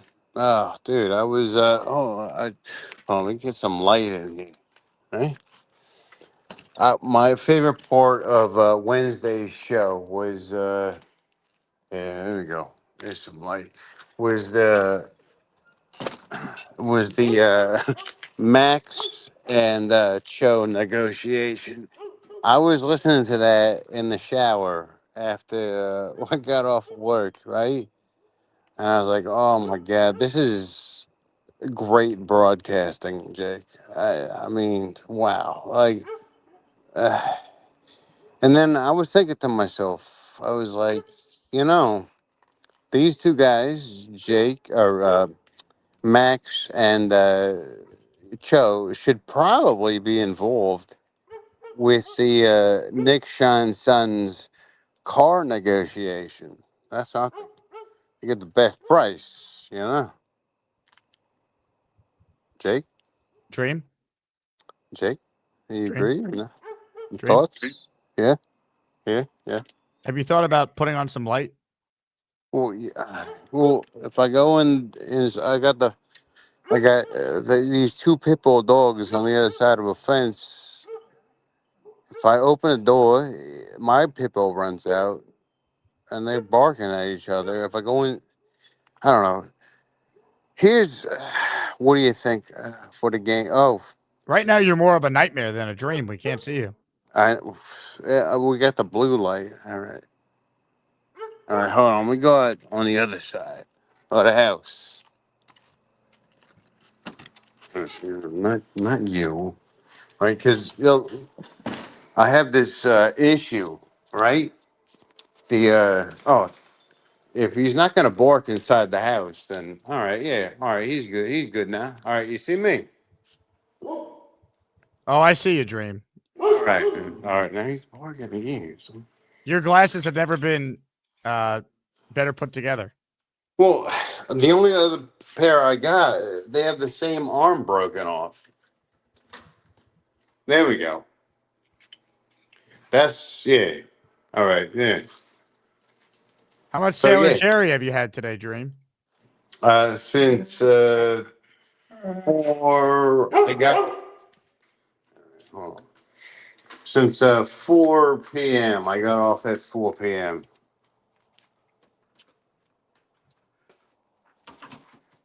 Yeah, all right, here we go. Now, Jesus Christ.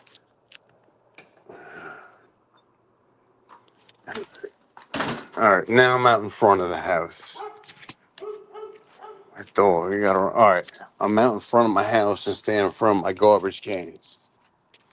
Away from my door. All right, here you go. You look good, Dream. All right, to talk Jet football, right? Oh yeah. All right, so where was I? I don't know. What do you think? Oh, for the Jets on Sunday. I was always a supporter of Aaron Glenn, but I think, dude, I think these these press conferences are losing me a little bit, even more than his coaching, dude. It's really bad. What would you recommend Agreed. Glenn do? Humble himself a little bit. No, I agree. like, well, he could have. Honestly, he could have fixed everything last weekend, right? If you, like you said, I've listened to you all week, right? You say, oh, my starter doesn't have it, right? Look, Justin, not today. Next week we'll get you back for Carolina, right? But right now we need this win, and he needs this win to save his own job. Correct? Well, I don't know if he'll be fired after this game if they lose. I think Not this game, but like to build. You know? I think he needs wins to say. I think if he goes 0-17, he's not going to survive that. Yeah, but like these press conferences seem to me, it seems like he doesn't even know what the problem is. Hey, Dream, you want to go to the game Sunday? Oh man, yeah, like I told you, I'm in Jacksonville. I wish I could, man. Just book a flight, and you and Big Cho could sit next to each other at the game. No, but there's a whole thing for Big Cho and all this on there. Like, who's gonna sit next to Big Cho? Right? It No, could be you. You could be one of the I'm people not. that I think people would love to Book meet a, you. but there will be a time. Trust. Look, if the Jets were not in the position they are, I would have actually made a little section myself in The Dream Jacksonville for the section. Jet. Yeah, right. So, yeah, I would have made a little section for myself at the Jets Jags game. But I mean, come on, who wants to invest in this team right now? Hey, Dream, were you on the line when Sean called in earlier? Yes. Now I want to talk about this guy for a second. We need to start a bracket for callers with the best hair. This dude, number one, all day, every day. What about the drunkest callers who regularly call into the show? I don't regularly call. Does he regularly call? Well, he's a once a week guy like you. He's a cameo guy, right? Let's say hello to Sean, who's nice enough to join us and call back in. Hey, Sean. Hey Jake. Honestly, Jake, whenever I call your show, I'm usually, under influence. I'm gonna lie. Me too. Yeah. So it's like maybe twice a week, honestly. Let me turn this way to face him. Yeah. Turn this So, way to yeah. face me. Hey, how about I turn this way to face you? Okay. I'm No, looking at you. now, Other wait, way, no, Sean. let me turn. Or no, you gotta turn the other way. Yeah, you go that way. All right, so we're looking at each You go other that right way. now. Yeah. I'm looking at you. All right. You're looking at me. Yeah. I'm looking All at right. Yeah. All right. So I have a lot of complaints about this guy, right? Number one, What do you want to talk to how me the about, fuck? bud? Sean, how the fuck you show up looking with that hair? Look like my hair is non-existent, and you show up looking like Zach Morris from Saved by the Bell. What the hell, right? Zach Moore. I appreciate that. What? Oh How old yeah, are you, that's bud? How old are that's you, bud? a 43. 43. I'm 47. Like, Oh, there's hair. yeah, There's and you hair got treatments. and you have that hairline. That's just I don't genetics, know. right there. That's a Like, genetic I didn't even take special creams, like pills. I don't creams. know. It's natural, I guess. Oh, wait, there's Genetics. creams. Creams. No, like special pills. To genetically You modify take my pills hair. and creams. Pills and creams. Well, can I give you my email address or something? No, I'm like basically it's genetics, man. Like I'm Oh, Irish. I thought you said pills and creams. Because I I'm thought actually maybe we half could I thought maybe we could resurrect what's going on up that. like I'm half Puerto Rican, half Irish. So I don't know what that means. Yeah, well, I'm Maybe like Irish. Yo, my fucking father is 73 and he has a hairline like yours. I'm like, what the fuck happened to me? I know, yeah, like I don't know, man. It's genetics, Also, like it's also, chromosomes. yeah, chromosomes. So when did you, Puerto Rican Irish Jet fan, become a Jet fan? 47. I'm from Westchester County, from Yonkers, New York. And All that's right. how Yeah, I became a Jets fan because my father took yeah, me to a Giants Jets game in yeah, yeah, '86, I think. yeah. All right, all right. Yo, well, I was born in Red Bank, New Jersey. And yeah, the first Jet game I was actually taken to was during the Rich Kotite season. Yeah. Jake is so funny, man. He loves these interactions, man. Gets off on Well, these. well, All right, Jake. Hey, don't mind me, Jake. guys. I'm gonna give you some I kisses. got I'm my gonna give you some bottle here. I just wanted to fit Jake, in. I'm gonna give some. Uh, I'm gonna give him some kisses. All right, Jake. mm. Actually, wait, hold on. We got to switch. We got to switch. This way. Jake loves this stuff. All right. Hey, you got no. Aim your face the other way. Turn the other way.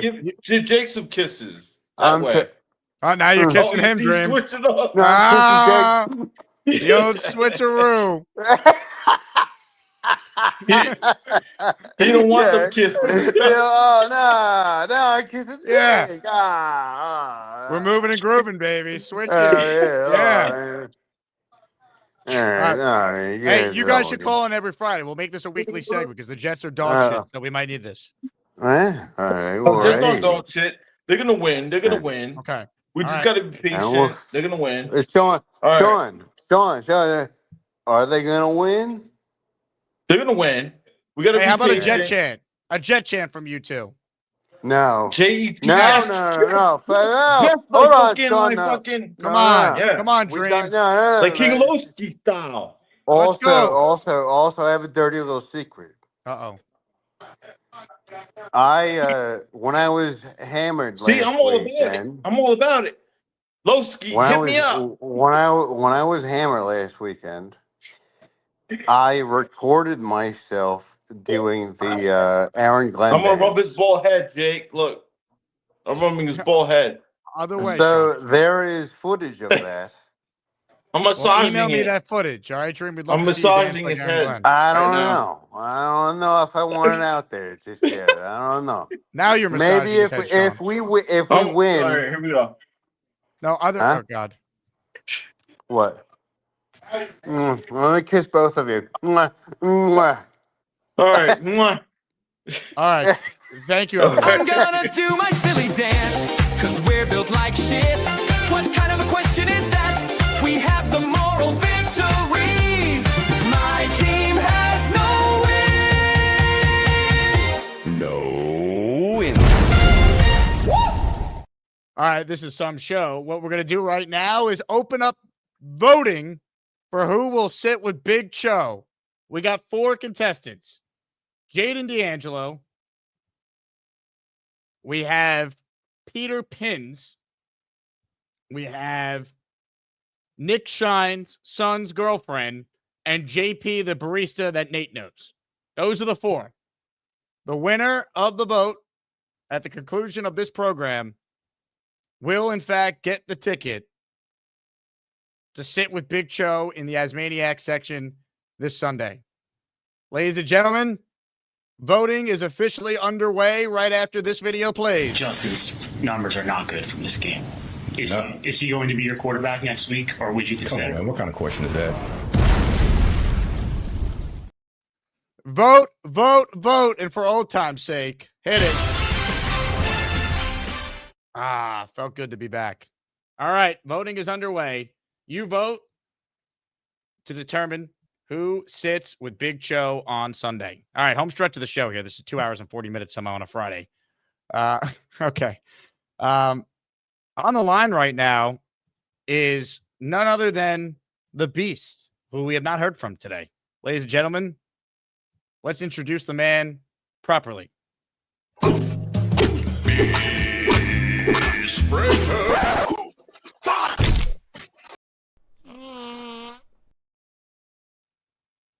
Beast? I'm watching Halloween Havoc 1992 from Philadelphia, PA, from the Philadelphia Civic Center. We're already up to the second match. We're watching probably one of the best matches I've ever seen in all of American history. The great Flying Brian Pillman against Ricky the Dragon Steamboat. Two of my favorites, but I still say Brian Pillman, God bless his soul. Still love the man, but I think Sunday we're going to go into nobody gives a Carolina. Hey, Beast, who do you think should get the extra ticket to sit with Big Cho? It's whoever who wants it. It's a matter of who's who. That's Jesse Ventura. What I just gave you, a good reference. It's a matter of who's who and who wants it. Where are you even sitting right now? Are you on your bed? Yeah. Yeah, and I'm also watching the pay-per-view, and this is one of the best matches I've ever seen. It's a great match. Are you not wearing your shirt? Well, I'm laying down because I just got my left ear cleaned. I had blood coming out of the ear. It was not as good, but I'm okay now. I'm okay. Well, let me just say, you think that's gonna stop me? Nah, not a chance. Not a chance. And I like these new headsets. $15, can't go wrong there. But you know what we should do? Happy Halloween.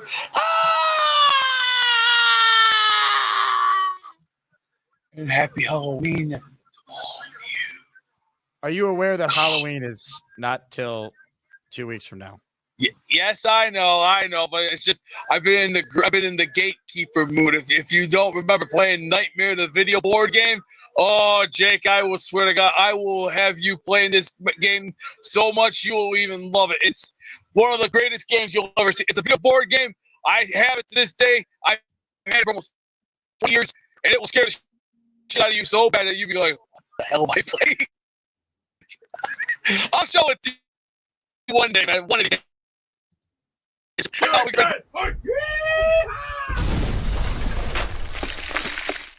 The Beast, your internet sucks as usual, but thank you for blessing us with that call.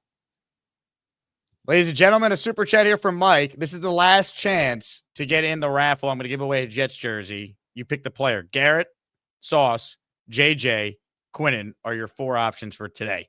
Mike in the raffle for 2 says, watching a 12-inch big back TV from 20 feet away. You're doing that or Beast is doing that?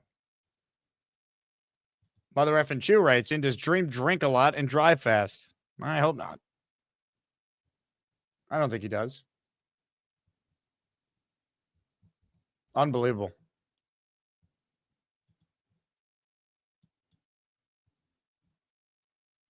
Also, Beast casually mentioning that blood is coming out of his ear. That feels like a big problem. I don't know.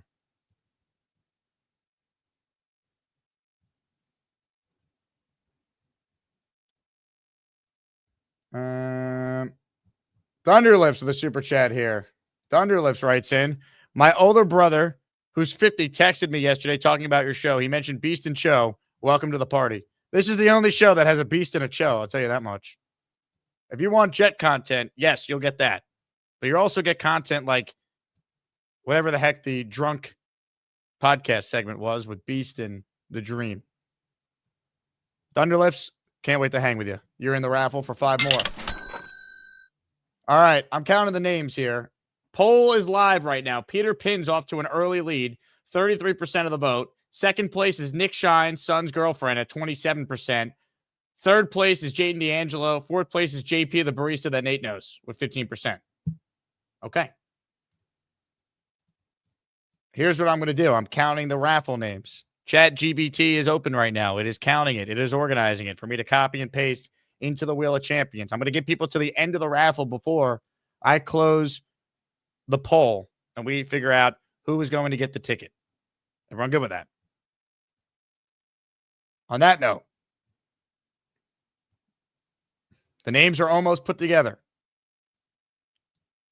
We will reveal the winner of the Asmaniac raffle right after this short clip plays that will buy me just enough time to finish completely putting together the list of everyone who entered for their chance to win. Enjoy.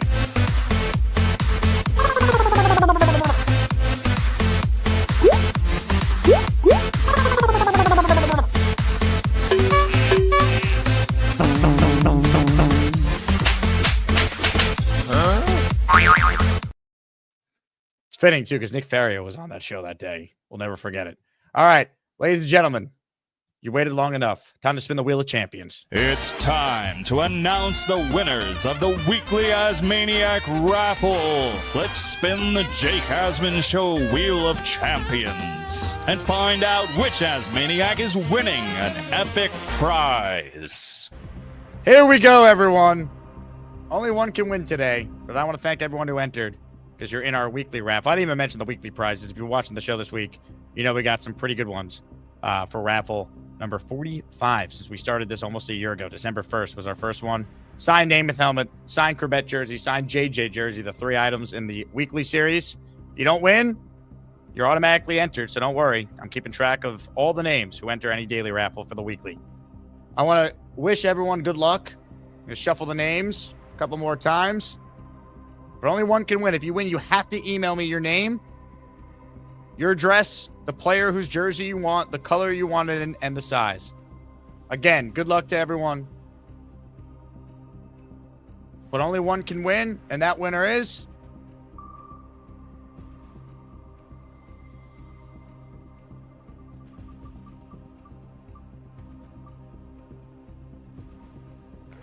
Peter Stores. Peter, congratulations. You're the winner. Well deserved. Let's go. Congrats, Peter. You're the winner. Job well done. Now, we have another item to settle. We have to determine who is going to be sitting next to Big Cho at the game of all games, Jets-Panthers, Sunday at MetLife Stadium. There's no bigger game in the NFL. The Asmaniacs will be there. Big Cho will be there. And ladies and gentlemen, closing the poll right now, where your winner of the extra ticket to sit with Big Cho is Peter Pins. Peter Pins, your winner. Here's a live look of what it will look like Sunday at MetLife when Peter Pins sits on Big Cho's lap to watch the Jets game. Congratulations to Peter Pins. And congratulations to everyone who voted and allowed us to have an incredible moment. A moment that only this show can produce. And for that, we're grateful. Small margin, though. 30% of the vote went to Peter Pins. 29% went to Nick Shine's son's girlfriend. 27% of the vote went to Jaden D'Angelo. And 14% of the vote went to JP, the barista that Nate knows. A thrilling competition, but only one can win. And Peter Pins took out his bowling ball and he dropped it on everyone else's foot and said, "These tickets are mine, bitches." And that's what he did. Hit it. By the way, as Tom Ace brings up, this stadium looks so much better than MetLife. Can we get AI to design our next stadium 50 years from now? They'll do a better job. I'll tell you that much. On that note, I want to thank everyone who watched today's show and the first show. Nearly 6 hours of Jets content on a Friday where the team is 0-6 and has the worst record in the league. This fan base is built different. We know that, though. We're built for this shit. No, we actually are shit, but we're built for it. We're the freaking New York Jets, so we're shit. I look forward to seeing everyone on Sunday. Jets, Panthers, tailgate. Even if you're going to the game, but you're not sitting in our section, you're more than welcome to buy a ticket at tailgatejoe.com and hang out with us. Or if you just want to meet me and say hello, you don't have to pay to stop by and say hello and say hi to me. We're in E26. That's lot E26 for the tailgate. I'll be there around 9 a.m. and probably hang out there till around 12:30ish. Then I'll go inside for kickoff. But awesome job. I also want to shout out Addison. He's the one who sent me these graphics here. Great job by Addy, host of the highly acclaimed Addy Show. So love all you guys. Thanks for watching this week. Hopefully they win a damn game, man, because I'm tired of talking about one and doneing a coach. Let's, I don't know, even for a couple days, have a win to discuss. That'd be nice.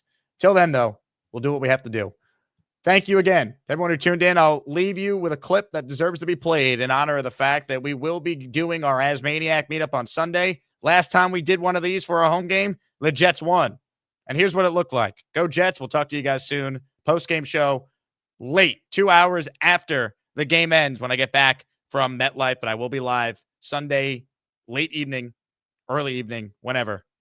There'll be a post-game. So be on the lookout for that. Go Jets. Look forward to meeting a bunch of you at the game Sunday. Okay, Bobby, my friend. I told you I'd be here. Of course. How long does it take to get to 5 minutes, we're going to be there with all the crew, Bobby. Yeah, I know. We get the big spell. Thank you, sir. What team do you like in football? Get your feet in, Bob. Well, that girl was hot that took us.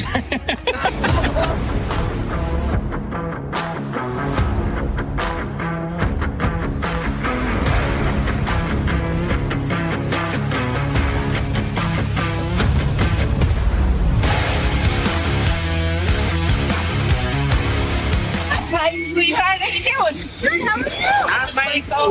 I'm fine. You're getting emotional, guys. This is great. Too bad Carly won't be here. Damn.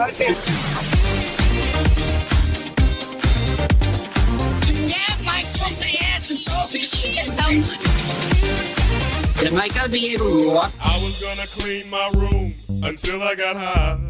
Yeah, I love you guys. Bobby Midnight. Oh, yeah.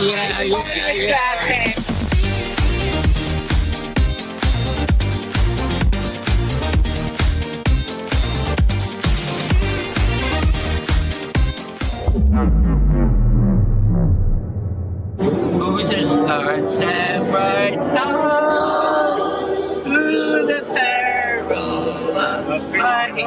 We're so gallantly streaming, and the rockets' red glare and cruise to the night that the flag was still there. Of the sea, yeah, go Jets, baby! We will rock you, oh, Bobby. No points yet.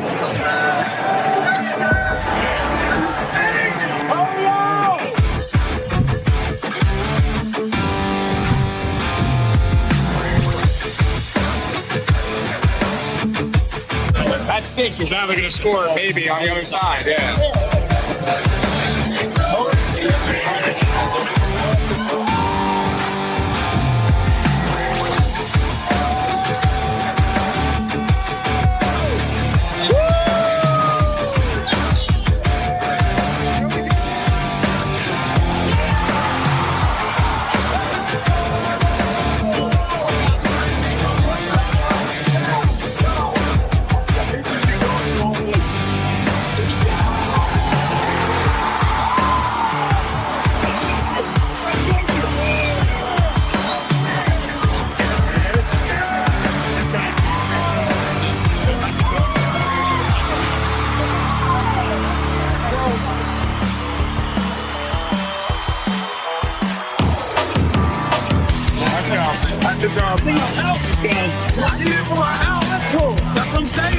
Hey, the As Maniacs, we're here to save the day. See, is it back on? Joe. 5 and 6 at the bye. Then you're saying it could happen.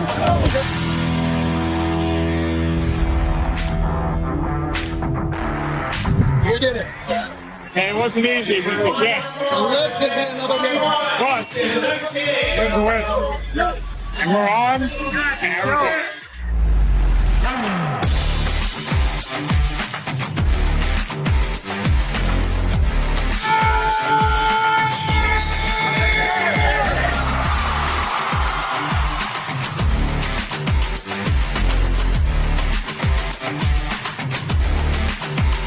So how was the game, Bobby? Did you... A plus. We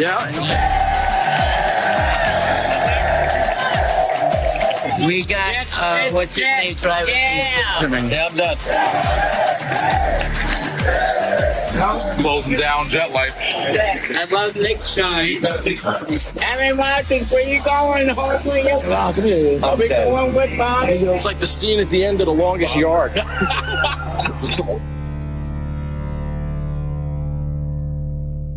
Ground Year Jet fan Nick Shine here, chiming in with Noel here, Sweet Cheeks. It's their code name. Fantastic. Coming over, giving Bobby and Mike love. I hope you have been going back to Cleveland, New Jersey, and New York. I'm from Queens. I was born and raised, but I went to You're from Queens? I'm from Queens. I love you guys. Love you too. You're the biggest too, right? Let's get it, Jets. Get it, Jets. Go get him, Jets. Win, baby. Give me this cup. Bobby Midnight. Bobby Midnight. I am Brad. I watch your channel. Can I take a picture with you? Is that your boyfriend?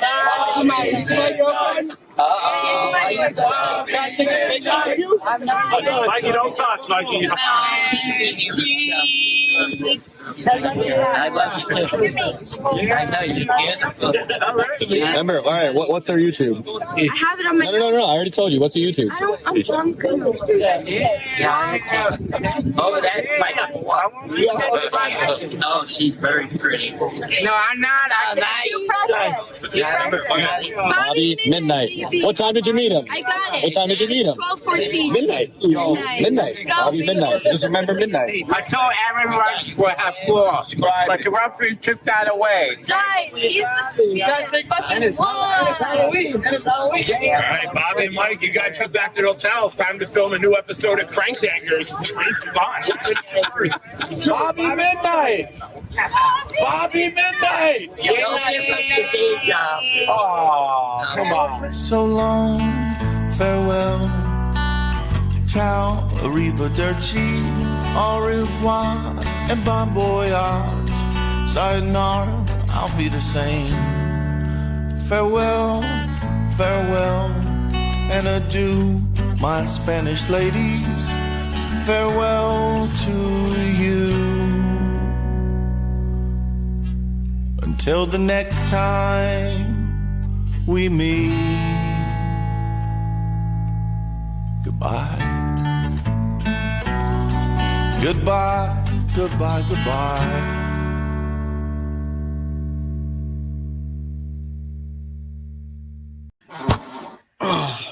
My bad, everybody.